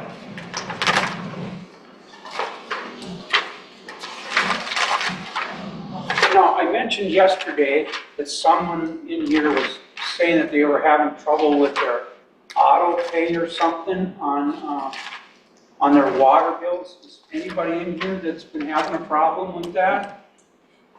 No? Okay. So within, and it's behind 2 tabs, these are your current rates. There's a whole series of other charges or miscellaneous charges that are very dated and are currently undervalued. For example, your current late fee is $25. And it has been suggested in previous workshops that that should be increased to $50 if the account is late. A request for a meter reread fee, somebody calls and says, I couldn't possibly use that. That's going from 10 to 25. Turn-ons for new accounts or final meter reads would go from 10 to 25. A non-owner or renter deposit currently is only $150. That has been a problem when we first took over. It's suggested that that deposit be a minimum of $300 or equal to 1 month's billing. Repair or damage to a district-owned meter, it's suggested that the base fee would be $150 plus out-of-pocket costs to have FUS do whatever they might need to do. A special trip fee to shut off normal business hours would go from 35 to 50. A after-hour or weekend rate for a request to turn off would go from 50 to 100. Meter accuracy testing in the field would go from 150 to 200. And if we had to pull the meter and send it away to be recalibrated or tested, it would go from 350, and I didn't actually have a recommendation. I think that's still good. If the meter is still under warranty, then that fee would be credited back to the warranty. But also, if our meter is defective, we don't charge them. That's correct. Yeah. So we haven't spent a lot of time on that before, but I've talked to the chairman, and the chairman asked me to go back and up these, and if we're going to update these, do so at the same time. Lisa, do you have an input on that? No, I think you're headed right in the right direction on that. Dan? Well, Neil, I have a question, Neil, just to clarify on the 2-inch meters and such. I believe that table, I don't have it right in front of me right now, but I believe the table says residential, and then it says multifamily and commercial in the different rates for the size of the meter, Yeah. right? I think you take multifamily out of that, and it goes under the same as the residential, because the 2, 3, 4, 5-inch line or meter, that would be commercial. If you pull residential completely out of that category and just say all residential, including multifamily, will get a base charge per unit. That equalizes it. And just leave that stepped one with the different size meters for commercial only. All right, let me make sure I understand, Dan, because I've already got a page full of notes here, and some of this is a little complicated. The current proposed base charge for a 2-inch meter is $1,027 times 2 for water and wastewater, or it would be $2,054. That could stay the same for commercial. It doesn't have to change for commercial because commercial can bring in different size meters, depends on their business. Understood. But the residential chart there where it says the size meter, the residential ones should include multifamily and that everyone, even if they have a 2-inch meter, they're still going to pay base charges per unit. Does that make sense? So it's kind of irrelevant. We are going to keep the equivalency factor. So if you've got a 2-inch meter, regardless of the number of units downstream from there, you're just going to pay the $2,056 a month base charge and then consumption. For commercial, yes, not for residential. All right, well then, to your point about some of the condominium units at the hotel that are on a 2-inch meter and there are 20 of them, that means that their base bill is going to be twice that. Yes. Well, if they're Yes. serving individual So the units, base bill then, to that point, is going to be $10,000 every 2 months. Their base bill will be per unit. It won't be by a 2-inch meter. It'll be by the number of units it serves. Yeah, the meter size almost becomes irrelevant. And what I'm hearing Mr. Trick say is that on this table, instead of the top wouldn't be called single-family residential, it would just be called residential service. Yep. It would have no meter Distinction. at all. It would just say Okay. per unit charge. Everybody's paying $128 Correct. Base per rate. residential unit okay, I understand. And then the second table would just say commercial. And the only people, because all of these are based off of an attempt to get to a per unit equivalency. Yes. So it's a logical. Okay. And basically, what he's talking about in this base rate may seem like a lot, but you also have to realize how much per month you're taking off of your non-ad valorem assessments up front. Yeah, and again, we only bill 6 times a year, so Yeah. this would be for a 2-month period. Yeah. Those are all the high points Yeah. that I wanted to get on the record for both the new proposed base charges and then the consumption charges. I now understand Dan's point about the equivalency only pertaining to commercial installations. Otherwise, all residential units would pay an identical base rate based on the actual number of units being served, regardless of the meter size. Absolutely. And for record purposes, that's a consensus among the board to move that direction. Yes. And then that Yeah, also then- includes those suggested changes to the current Schedule D for other miscellaneous fees and charges. And I'm comfortable with those numbers that you came up with, and the rest of the board is. And that, does anybody object to anything that he was saying? One question on it, Steve. Did we increase the interest, I think, for the late fees, the ones that don't get paid? Yeah. What's our interest rate on that? We don't charge interest currently. The new process, they get a notice of shut off. The late fee, I take that back. There may be interest charges on the unpaid balance. Right, so what's our interest rate, current interest rate? I'll confirm that. So what is the Again. process for somebody's rate? Excuse me. Anything else, Dan? I didn't hear your final comments, Neil. The computer went quiet for a minute there. Did you say what our current interest rate is? I believe that it's 18%, but I'll confirm that. Okay, very How good. how long before somebody gets shut off? What happens? If they're late, they, A month. It's spelled out under the normal, your other existing policy. I think there is a kind of a courtesy notice that goes out, and then I think there's an additional 30 days, and you get a shut-off notice and a simultaneous placard that we put on your front door before we actually shut it off. But we're not having much of that anymore, right?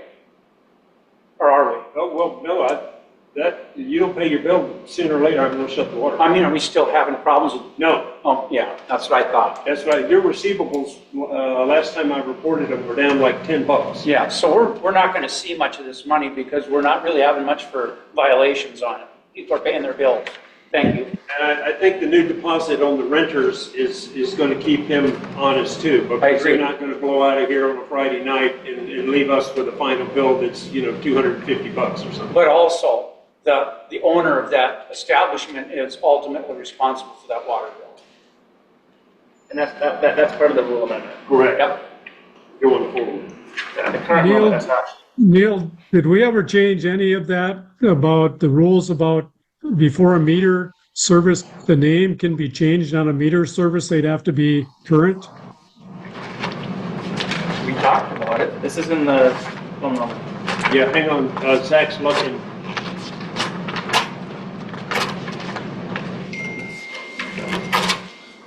Because that rule change would give us a chance to bring anyone current that's either changing renters or changing ownership.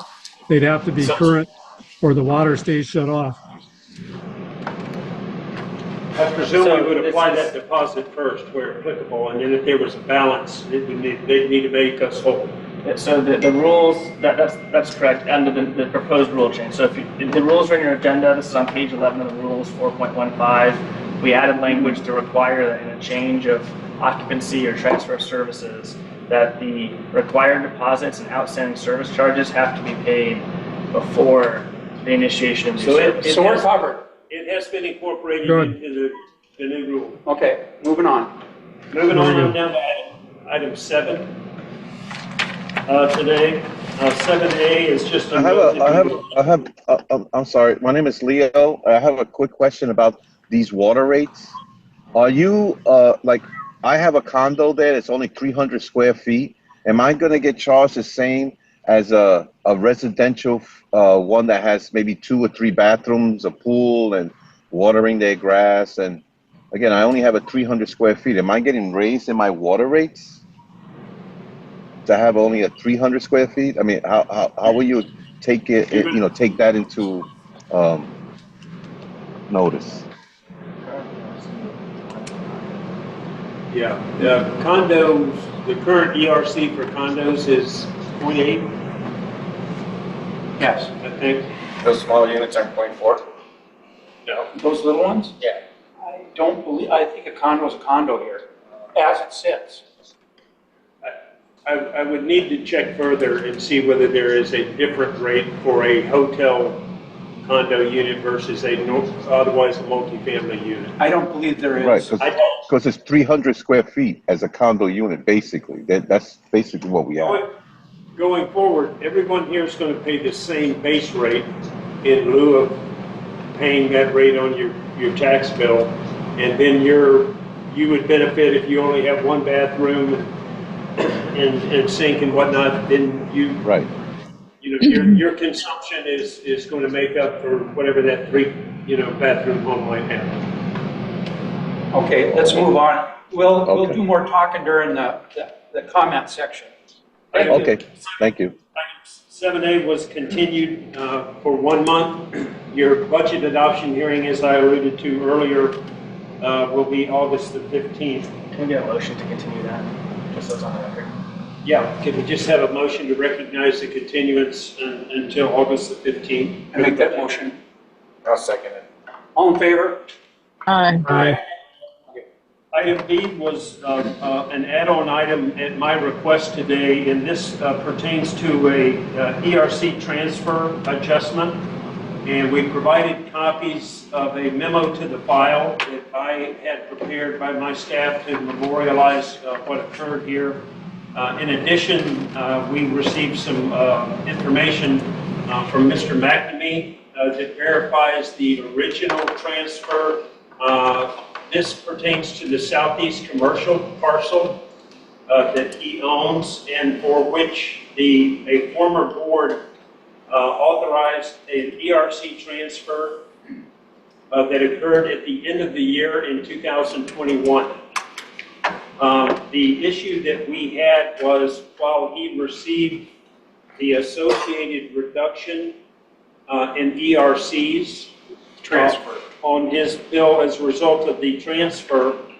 The former management company apparently did not reflect that in the methodology or the tax roll that we were provided when we started here 2 years ago.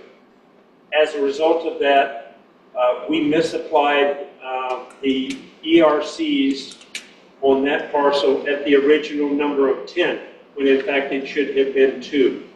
And that's all part of it's better explained within the package that I have provided to you. So my recommendation is to tell you that I'm intending to process an off-roll credit for that overcharge equal to a reduction of 8 units at the prevailing rate of 1,404.89, which will result in a off-roll adjustment and reimbursement on that particular parcel of $11,239.12.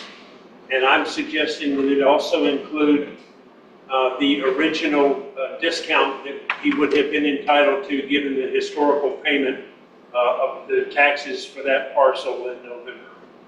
And with that, let me just stop. I've had this conversation with several of you previously and see if there are any additional comments or questions related to that. My thing on this too is that, does that mean it's going to go back to when it should have in 22? So it'll be 22, 23, 24? Because I was overcharging all those years. Do you have the tax bill for 22 that would have been prior to our arrival here? Sure. Okay, if you can, I'm just telling you what the individual years, and so if the overpayments occurred in a prior year, same reason that I mentioned that the assessment roll was incorrect, I need to have some evidence of that. Right. Well, then also in here, this letter that the engineer did, where they talked about, where I had originally asked to transfer 8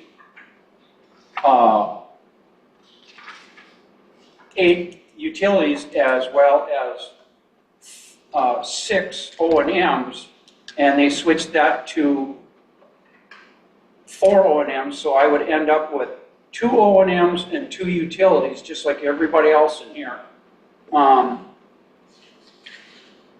And I signed off on that as well as the engineer signed off on that.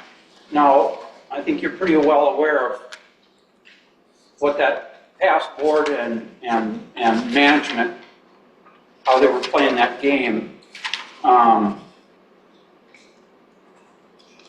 Where are we sitting on that? If I may respond to this, we have reviewed your manager's analysis and wholeheartedly agree that the ERCs were transferred, and certainly in the last tax year there was an unintentional over collection and there should be a refund. I have an email here along with the transfer documents from December 15th of 2021 in which this exact question is asked, and it is clear from the transfer documents themselves and the correspondence in this email that no O&Ms were transferred in 2021. And then it's been our consistent legal opinion from this email through today that O&Ms are not able to be transferred. The O&Ms on your property now are allocated to your property based on the assessment methodology under the current rule set. So there was no O&M transfer then, there couldn't have been. What was transferred, and there appears to have been a mistake here, is the ERCs were transferred and then you were billed for ERCs that had been transferred. So from a legal perspective, our advice to the board is that there should be a refund for the ERC overpayment. However, I'm unaware of any O&M incorrect billing.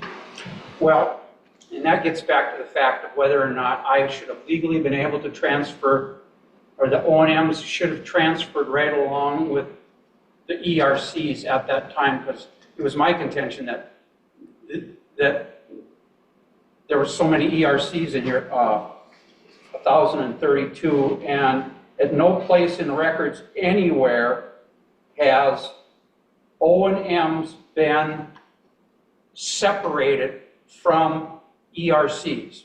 There's been multiple transfers of ERCs in this place, and at no place is there properties that are paying more O&Ms than they have utility ERCs for. I mean, I would just take. Case in exception- point, the hotel over there has got 33 in reserve. There's no place in Port of the Islands that's showing that there are O&Ms for 33 O&M ERCs on a piece of property that they're paying for. Parcel 13 has 0 ERCs and it's paying O&Ms. You know what? I would go against that one as well. There's no place in the record that this board ever agreed to remove the ERCs from Port of the Islands, parcel 13. Cal brought it up in the meeting and said there's no ERCs on this, that we've removed them. There's no place in our rules of procedures that allowed that to happen, and there was no movement or resolution by the board to do that. Russ brought it up in the meeting that he never agreed to it. I saw another meeting where Terry O'Connell, who was president at that time, said she had never agreed to that. So it's my contention is, I don't know why those were ever taken off of that property. I don't think we ever had a ability to remove them. It's in our rules of procedures. So I guess what I'm It couldn't saying be. is, I don't want to argue with you here, if we can, but my point is, you're being offered, the board is being advised that there's a refund that should be applied here for the board's consideration. If you disagree further, we'd appreciate you to provide a written demand explaining your position, and we can respond to that. If the board is instructing me to dig into this further, I mean, the way I want to be clear about this is Mr. McNamee as a resident, not as a board member, challenging his taxes, and we can certainly look into this further. But we have looked into this. We've consistently stated that the O&Ms are not transferable. Your current rules of procedure make it clear that O&Ms get allocated by the assessment methodology. That goes to public hearing. Your current one went to public hearing. The amount of O&M allocated to your property was approved in a public hearing based off of the assessment methodology.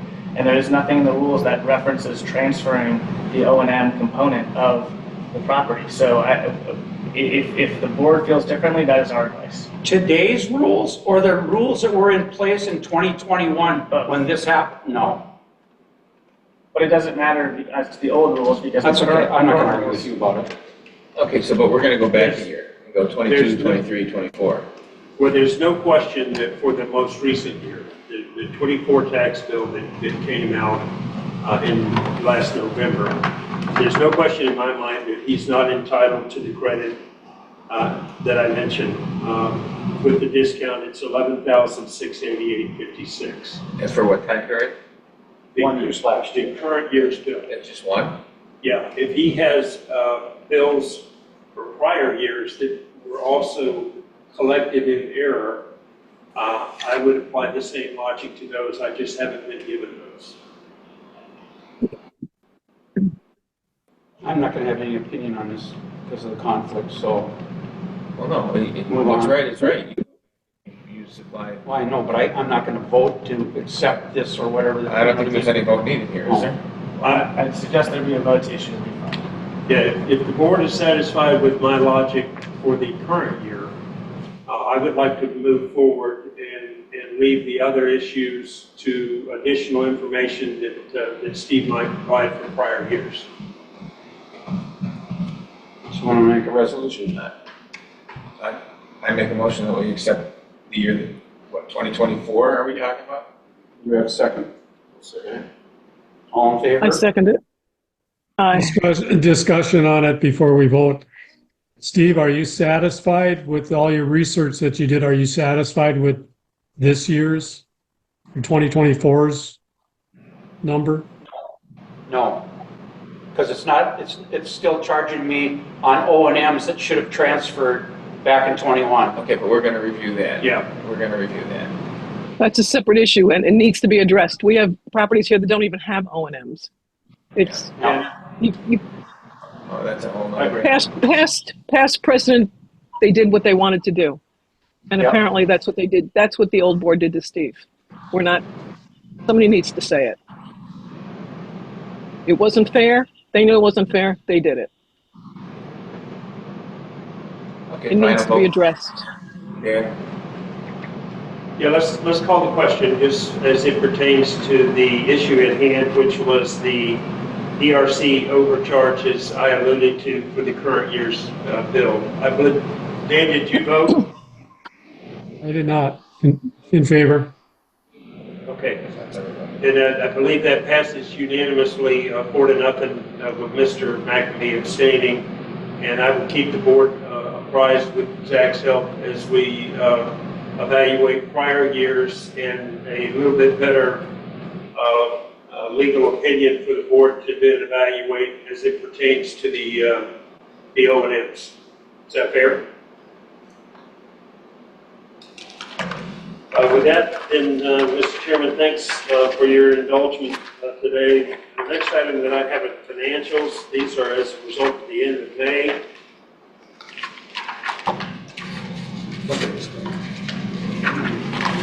The district through 7 months at the end of May had $5,500,000 in cash. Between the general and utility fund, $3.9 million in the general fund, $1.5 million in the utility fund, and an additional undeposited cash from our utility billing company of $23,000 for a total of $5,501,000.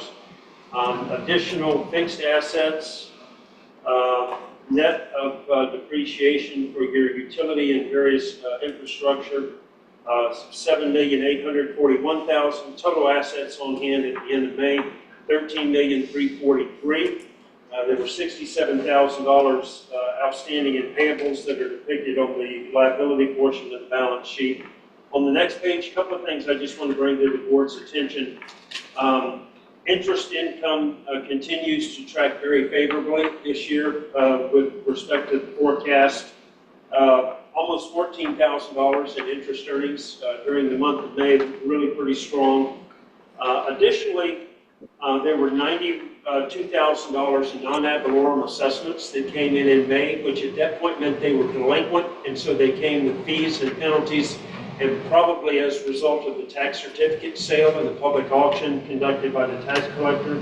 But year to date now, your total revenues are exactly where I would want them to be, a little more than 94, almost 94.5%. The difference being discounts that people receive for early payment. On the expense side, there are some things that I have discussed before that will come as no surprise to you. Engineering fees year to date in both the general and the utility fund are slightly, or a little more than slightly above budget, but that's all tied back to direct projects that the board has authorized. I found one error that I'm going to collect going forward. We have a transposition error in our utility fund under utility billing contracts. The adopted budget should have been $33,000. We mistakenly only put $3,000, and that's the fee almost per month. And so with your approval today, I'm going to process a budget amendment to reflect the difference between $33,000 and $3,000, because otherwise we're over budget without that adjustment. Total expenditures all in we remain in a very favorable position within the utility fund. We're $160,000 year to date under budget there, and It's just a motion on the budget amendment. Your acceptance of today's financial statement presentation will include that budget. And the general fund year to date, with respect to total, we're about $350,000 under budget. Some of that's going to get caught up though with some capital improvements that we have planned in the final quarter of the year. So with that, I'll stop and you can entertain a motion to accept them to include the budget amendment to reflect that error for utility billing charges. Do we have a motion? I make the motion that we accept the financial statement as well as adding the amended budget that Neil spoke of. Do we have a second? I'll second it. All in favor? Aye. Aye. Just in follow-up, there's nothing on the engineer's report today, but I did give Mr. McNamee some information related to both the county's current year annual contracts for milling and paving, and also some estimates for either recoating the irrigation main that crosses the US 41 bridge. And that estimate to just recoat it was pretty high, it's $150,000. And Steve has asked that we consider maybe just replacing that. The straps, in my opinion, are either stainless steel or nickel, and they're in perfect shape. But we provided some supplemental information. With that, I'm done. There was no old business. That takes us, I believe, down to supervisor request. I've also included on the final page of your agenda materials today that Mr. Kish's request last month. He wants us to create a tracking system of things that the board has asked us to do or to accomplish, and a monthly summary to indicate whether or not or if they have been completed or if they're pending. So that's included in today's agenda materials. If you don't mind, I'd like to go through that. I have something under engineering report. Okay, go ahead. Drainage. I'll be back the last week in July. I plan on getting with the engineer the first or second week of August, and we are going to look at, now that we have the documents for the swales, we're going to look at the swales, look at the problem areas first. We'll look at all the outfalls, do all the grades on all the swales, and look for obstructions and easement agreements. So we're probably going to be full into that by the end of August. I'm hoping, as long as the engineer's available. But we'll look at the problem areas first. What? Annalise, do you have a projected cost on that? I don't. I have to talk to Jared about it. Now, well, like I said, I finally have the drawing, so now I have to sit with Jared and figure out what the plan is going to be. But my thing would be, we'll look at the problem areas, and we know we have several, and we know the outfalls do not work the way they should for many places. And we know that there are grade issues behind people's houses and for the swales themselves. So as soon as I get that, I'm hoping to have that for the next meeting. Yeah, as well as swales that are in front of the houses over on the Newport side. Right. So, like I said, we'll start with the problem areas and work our way from there. But I just want people to know that it's happening. It's not on the back burner. It's worked its way. Finally, got the drawings so we can move forward. And basically, our plan is to do everything in the Port of the Islands, the CID's portion as well as the residential portions, all at the same time, and hopefully doing that as soon as the dry season starts, correct? Correct. Yeah, I anticipate that we should be ready to do it, to do what needs to be done, in the dry season. And my hope is, and I've said this before, is that the engineers will tell the residents that are responsible for their own drainage what those what the permit says that we need to bring those to. In other words, what the height, the width, and all that sort of stuff would be, and then the residents will go about doing that, and that is to hopefully keep it so that one neighbor isn't arguing with the next neighbor about heights and all that sort of stuff, because we want to make this so that we're going to do it community-wide, and we're not going to pit one neighbor against the other like is happening right now, because we have one neighbor who's way higher than the other and all that stuff, and they argue between themselves about it. We want to get away from that. We want to end this so that once and for all we'll have it where it belongs, because that's what the county's telling us we need, and we want one mess all at once.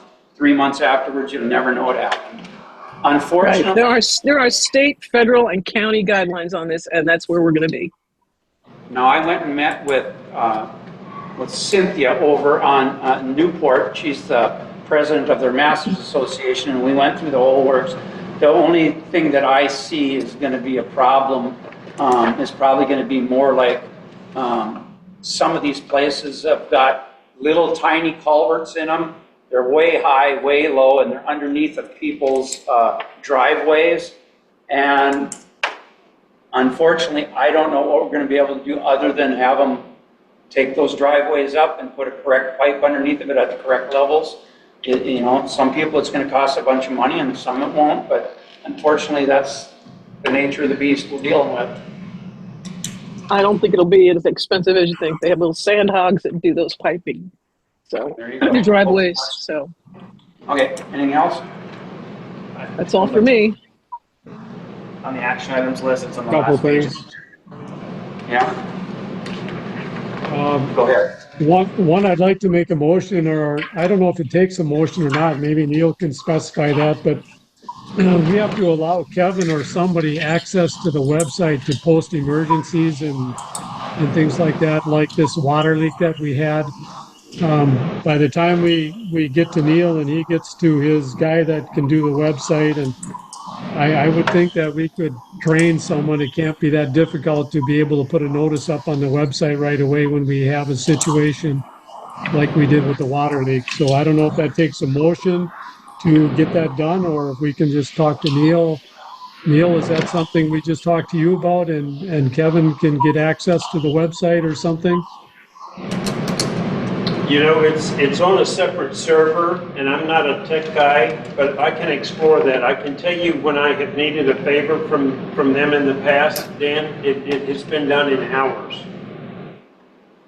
Yeah, on the most recent occasion on a weekend, on a Sunday morning. Okay, because when we had this major leak and we dropped pressure, I called Kevin and talked to him, and he was you were out of town, and he didn't have the access to get that put up on the website or anything. And I think that we need to be able to post those in short order. It shouldn't be that difficult. He can certainly have the same after-hours contact number that I utilize, and I'll make that happen. Okay. Thank you. Secondly, we talked last meeting about our legal counsel, and at this point, I think I'd like to make a motion that we begin termination of our current legal counsel and search for a new one. Any discussion? So you need a second. Second. Okay, we have a first and a second. Is there discussion? Just for clarification, is it an effective immediate termination, or how do you want to do this? Dan?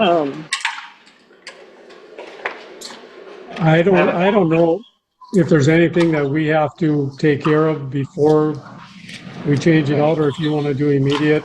I mean, I guess just for record purposes, Oh my God. you're in active litigation, so we need to get stipulated out of the litigation.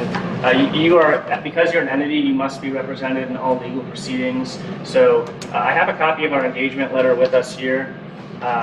We can certainly agree to anything. It does say there's a 15-day written notice termination from the client, but I want to make you comfortable. So if you want to terminate it immediately, that's fine. But what I'm telling you is, you can't do that in the litigation because the court is going to default your pleadings.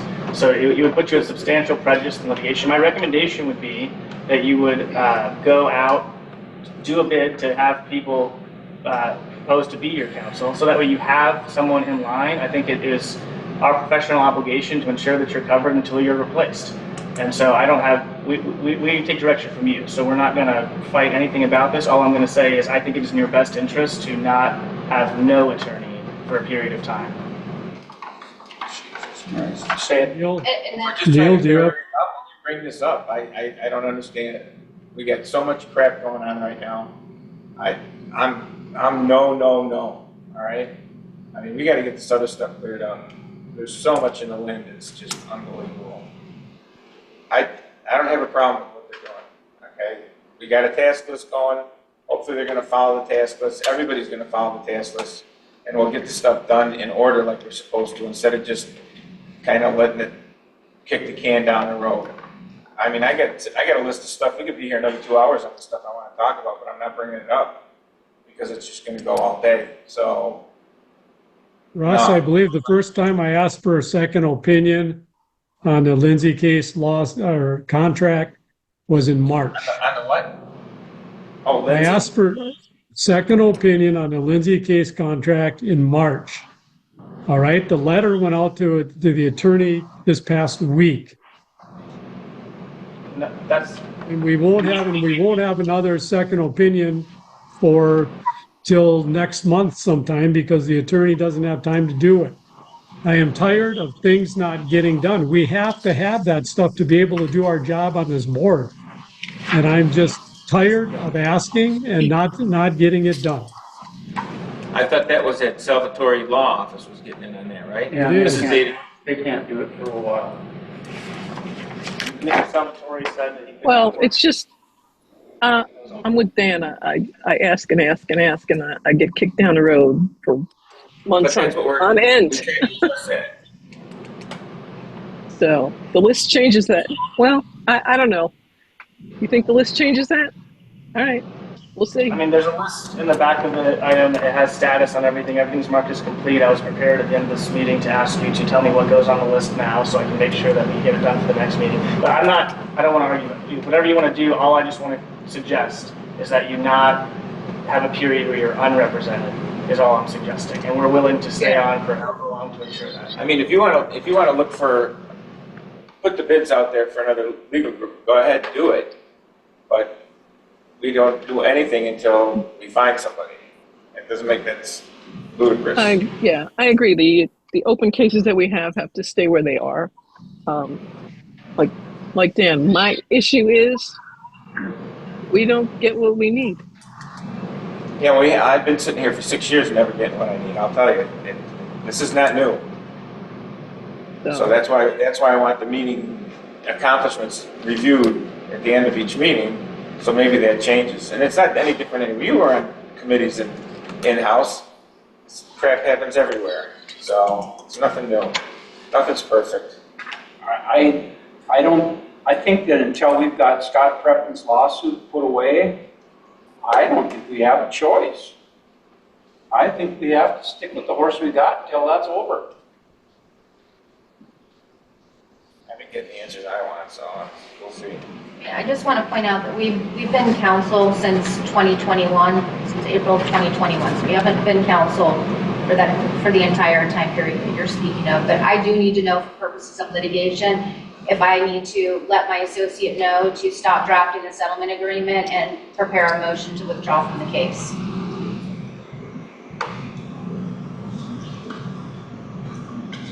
I'm saying no. Okay, we've had Hey guys, I'm going to make a motion.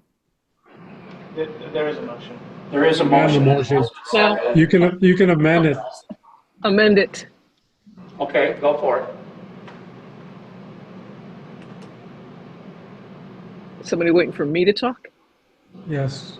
Oh, okay. Yeah, you're the expert. Well, if we're gonna amend it, then we stay with the council that we have until our Preppin and I guess the Lindsay case issue are resolved, and in the meantime, we take put in an RFP out there and see what's out there that maybe has time for us. It just appears to me that the law firm that we have does not have time for us. Have I stated anything wrong?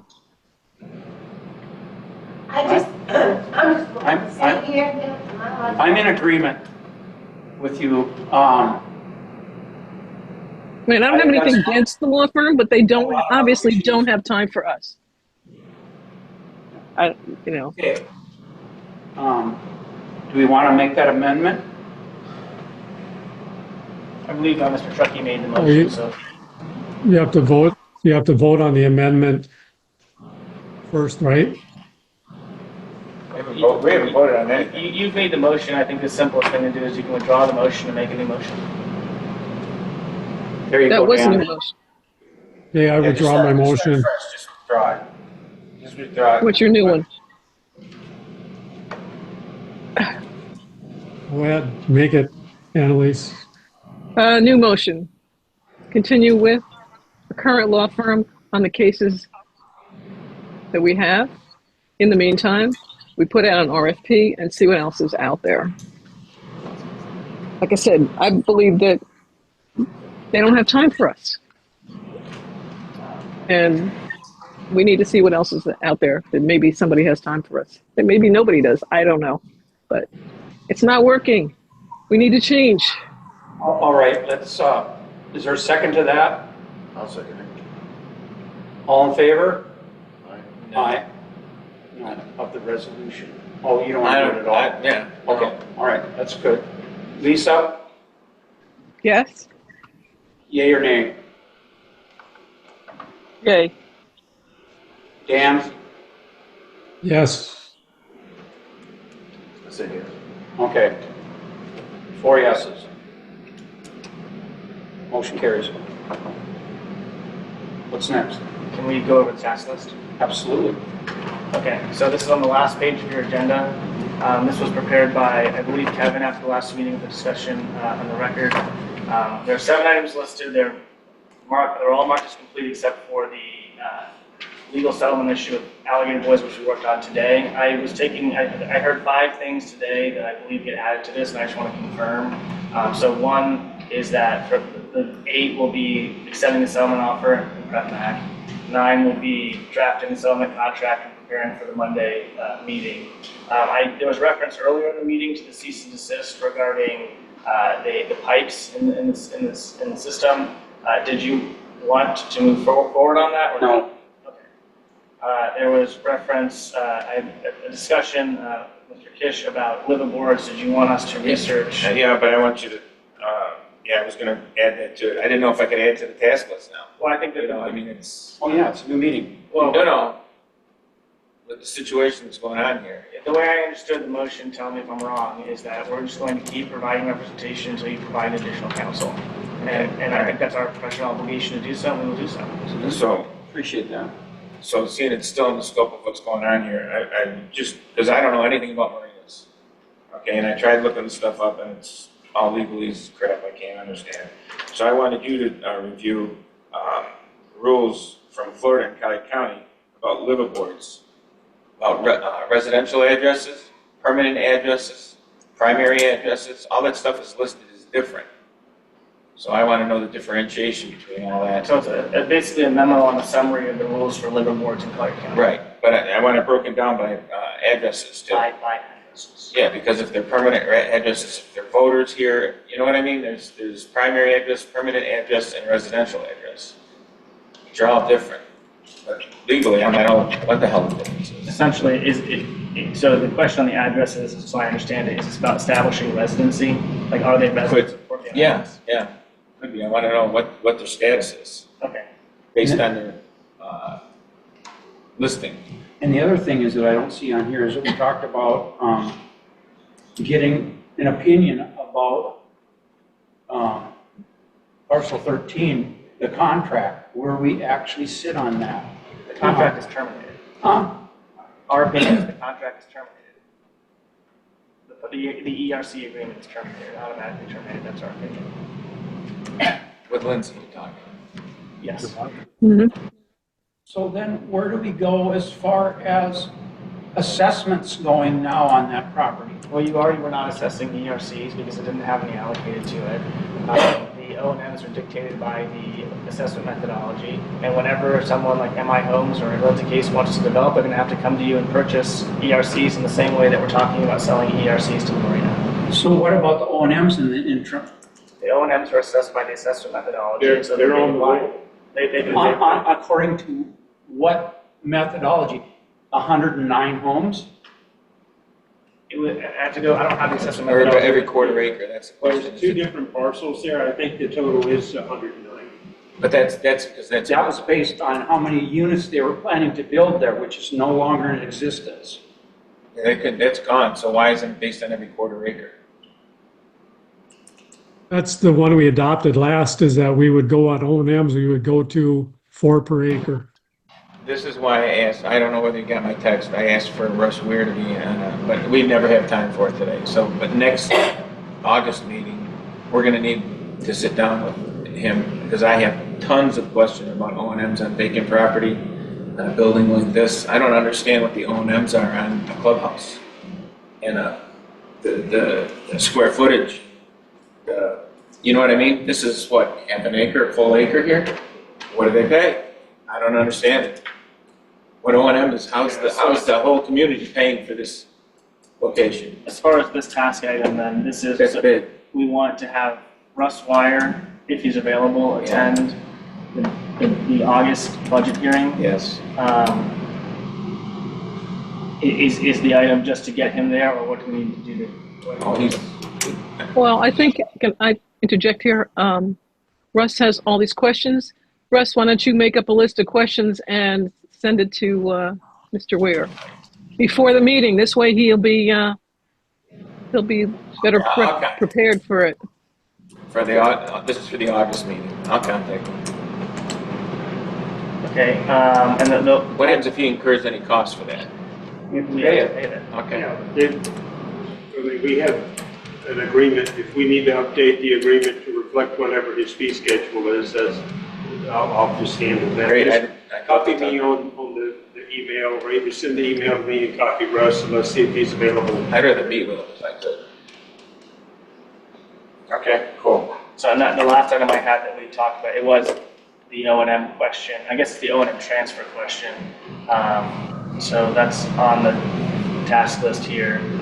As far as Mr. Salvatore in the second opinion, as soon as he is able to discuss this, I will be discussing what I understood we're asking him is the analysis of the parcel 13 transaction, and then transferring the ERCs and O&Ms generally, and what is the appropriate process there. And so that is item 12, as I understand it, is to be reviewed by co-counsel. And then, so I guess is, well, that's the only other item. So does that capture your? I think when it comes to working with the other attorney, I would like to do the communication with him rather than you. That's fine. You have previously engaged him preliminarily in an amount not to exceed $5,000. So there's already billing authorization there. So if you want to. That's why I was surprised when I got this letter and said I had to sign off on it. Because we'd already. He needs his engagement letter signed. That was what that was. So I'm gonna cross that off because you're gonna talk to Mr. Salvatore. I'll send you his email address this one. Thank you. Item number 5 has not been complete, and even on the sheet here it says it's not been completed. The evaluation of the RFP for the community security assessment. Yeah, I don't think there was board direction on that. That came up under public comments, and I reported it here to see whether I think we made a motion to direct the research management company to get an RFP. That's on my list. That's why it's on the list, but that can be fairly expensive, I would think, given the scope of what they might do. So we'll need to refine that a little bit further to make sure we're getting the appropriate responses. Are we going with Carter fence? I mean, we already got a preliminary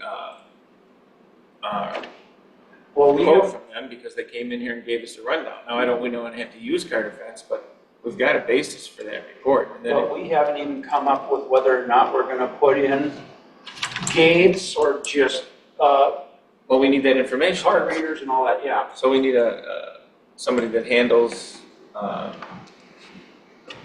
don't know who handles security. If we work out in the wind. A police officer over on Newport the other day, and I was hoping he was going to be at this meeting here today because he had some views on it. He doesn't think the gates would be effective, but he thinks that license plate readers, and not just in the port, but on 41 on both sides of it, so that if you've got people who that you don't get on your entrance guard things, it could be further down, so you Sure, you can do that in state property.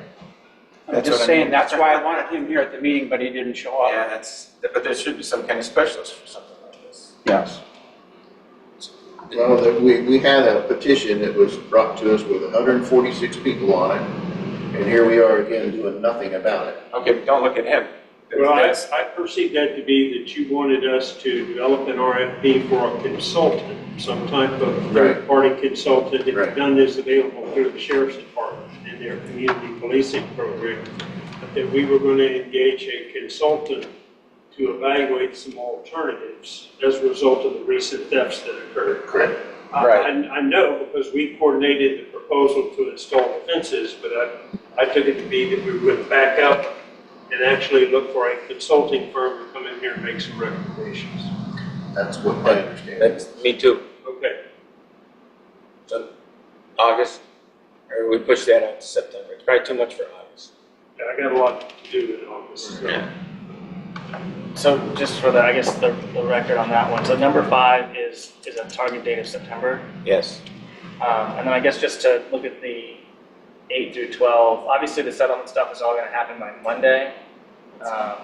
The liveaboards, like, this can be done by the August meeting. Russell Wire has to be done by the August meeting, otherwise it doesn't make any sense. Yeah, I'll try and meet with him. And then the O&M transfer research, we can do this by the August meeting as well. Are there any other items that should be on the task list? So I've only got 11. 12 was the L&M transfer research. Yeah, let me make sure then. 8, I had settlement offer. 9, what was 9? Oh, I put the settlement, the actual settlement agreement was 9, it's a separate item. So what's 8? 8 is the settlement offer. The offer's for the second day, and we have the draft. Okay, separate settlement agreement. Yeah. And then 10 was a It's evaluation. a memorandum from our office on Liveaboard liveaboard regulations. SS, O&M transfer question, and parcel 13 was 11. 11 is, it's for Russ Wire, how are we, what is the, it's for Russ Wire, it's for how are we to treat parcel 13 if it no longer has entitlement to PRCs and therefore may not have 109 global acres. And then 12 is just an O&M transfer question generally. And then I don't know if we want to put it on here, but Steve's going to speak with Leo about the additional code council second review questions. I guess we can put that as 13. It was just brought to my attention that cameras from up here were going during our closed session meeting. We were told that they were not on. Yes. I can speak to that. I installed those cameras. They do have the ability for voice recording when they're activated. These are not activated until after 8 o'clock at night, so there's no recording going on with that camera. So there was no recording being done during this meeting, the closed session meeting? Absolutely. Okay. Seems to believe otherwise. I don't know if Mr. Gunther's on the board or not, but Mr. Gunn, I called this morning and said was asked to get someone to get a key. And said, but actually, Dave Keyser pointed out, we don't want to mess with their equipment, let's get somebody to come down and turn it off. I received a call back, and they told me that the cameras were not on, as Thorman says. We received a call from Mr. Gunther, and again, I don't know if he's a board member or president or who he is, but Mr. Gunther said, no, that camera is on and it's recording it, it does not turn off. So we've got two different reports here. But I'm simply saying, when I said that, it was based on a comment from Mr. Gunther, who I thought was on the board. I don't know. Steve Gunther is our secretary. He's on the board. I'm familiar with the system. I put it in. It only goes on when you activate it to go on. This is programmed for 8 o'clock at night when the building is shut down. We have only one person who has access to it. That's one of our board members, Glenn Jensen. So no recording has been done. Can you verify it for us? Absolutely. Thank you. All right. Can you leave me a procedure for actually deactivating it the next time we have a closed session? The only way to deactivate that is to actually just remove it. Okay. Glenn Jensen, our board member, always has access to his phone, and he has to set the motion on for it to be recorded. Now there's this one, there's that one there. All the rest of the cameras right now go to DVR that's inactive. So this is a temporary fix until we can upgrade all our security. So it's just the. I can just unplug this one? Just that one right there. Okay. If you want to put something over it, without I think I'm disturbing more it worried too about much, the audio than they are the video. well, it would have to be taken down if you wanted to totally. Is it disconnectable from the back? Yeah, it pops off. And then just put it in your suitcase if I'll you set like. it down and put it back up when I'm done. Sure, Okay. sure. This is Steve. If I can make a comment. I was not aware that I am a board member, by the way, and yeah, I was not aware that the camera was shut off during the day. So my apologies. Mr. Thorman obviously has more up-to-date information than me, but sorry for the misinformation. Let's move forward. Steve, while you're on the line here, Yes. I talked to Robert Soto the other day, and he told me that you had instructed him to do work over next to Orchid Cove, between Orchid Cove and 41. Is that true? No, well, it didn't come from me, but it did come from a member of our landscape committee. Steve, I think the thing is we noticed that there's a lot of debris along 41 on the north side. The question I had asked was to Mr. Soto is that something, is that the CID that maintains that property, or is that someone else's? And I don't think we really got a clear answer back from him. So we were just trying to figure out, I mean, one of our owners was looking at it and said, gee, it's kind of a mess. Is there a way to get it cleaned up? And I said, I don't really know who's responsible for cleaning that up. Do you? Well, in the future, could you actually come to the board, especially Kevin Baird here, and talk to him rather than going to our contractors and asking them to do something? Yeah, I'm sorry. I apologize. That would have been a more appropriate way to go. I will do that in the future. Thank you. You're welcome. All those people in the community, they can't pick up some of them. No. Do you know, Steve, do you know the answer to that? Or Kevin, do you know the answer to that? Whose property is that? Not sure. I would imagine that's DOT's property. I don't know exactly if your fence is on your property line or not, but it's DOT. And my question was, and I don't know what the answer to this is yet either, is when they took over the median, the center portion of that, and we started putting our own landscaping in there, did then we also take over both sides of the highway? I don't know the answer to that, because I don't know why we would have taken that over, but looking at it is Soto now is taking care of that right up to Orchid Cove's property, and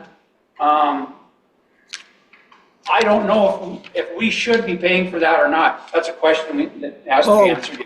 Did he clean that up, Steve? No. Okay, so nothing's happened. We just need to figure out if it's if it's the state or if it's us. Yeah. And it's not just you guys. We got another gal over on Newport side too who think that she needs to be directing our employees as to how they should do their jobs as well. That wasn't our intention, Steve. We were just trying to figure out who's responsible for it. And you're right, we should have gone to Kevin. So again, my Okay, apologies. thanks. Let's move on. Is there Yep. anything else? I don't believe so. Any final supervisor requests or public comment?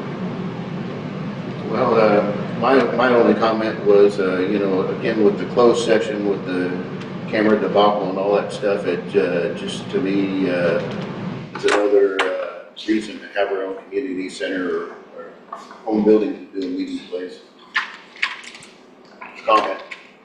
I agree with that. I agree with that as well. I think that we should be looking at not a community center, but a multi-purpose building and Emergency building. emergency building. Generators. There's a lot of things that could be incorporated in there. And that reminds me too, is we should, now that we're going to do our water system in the right building in the same as the county, we should be looking at still trying to get them to buy our utilities. You know, they recently replaced the utility director, but fortunately, the interim utility director previously served and has a very good reputation. He and I are pretty well acquainted. His name's Jim Deloney.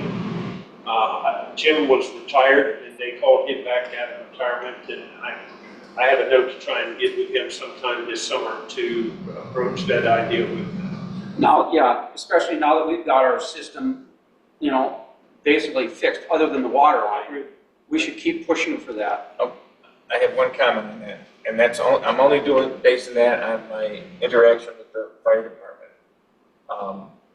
Because we're in Ochapi district, and I got the paperwork on that, but that's another story for another time. And when I went to see the Greater Naples Board, they told us about the overruns that were going on here. This fire district, Ochapi, costs close to $4 million just in overhead, you know, salaries and whatnot. What's going to happen, this is just my opinion, we give this to the county, they don't spread the wealth just like they aren't with the fire department. They just nail us. They say, oh, you've got this nice reverse osmosis, and of course, all their upgrades are going to be reverse osmosis. But still, they spread the wealth everywhere but out here. It's just the way it appears to me, and I don't think it's going to, I think if we manage our own department, it's going to be cheaper in the long run than if we let them in. I mean, I know we did this to let them in, but I just get a bad feeling. I don't disagree with you. We're on a firm business platform for the reason that I said. Otherwise, we were going to have a crisis in 2028. Right. Whether or not, or if the county is interested in it, is something we've never even discussed with them, but I would hope to. Okay. Yeah, I hear what you're saying, and I agree with that completely. Now that we've paid to bring this thing up to where it belongs, Right. and we get our water pipes and stuff fixed, you know, our reason, basically for me then, the only reason to get the county to take this over is to get this off of our plate and stop the inner turmoil of the place over these ERCs for utilities. Just like we did with the mosquito spraying. Exactly. And that didn't work out so well, but that's this year. If we can, just because I need to go catch an airplane. Yep. We are not going to adjourn today's meeting, but we are going to stand in recess, and we're going to reconvene this meeting at 1 o'clock in the afternoon. For the sole purpose of talking about the Prep settlement. As it relates to the PRECMAC settlement agreement and offer, it was part of the decision today. No new business, just that. That's right. Before we break up, Deb, did you want anything more to say?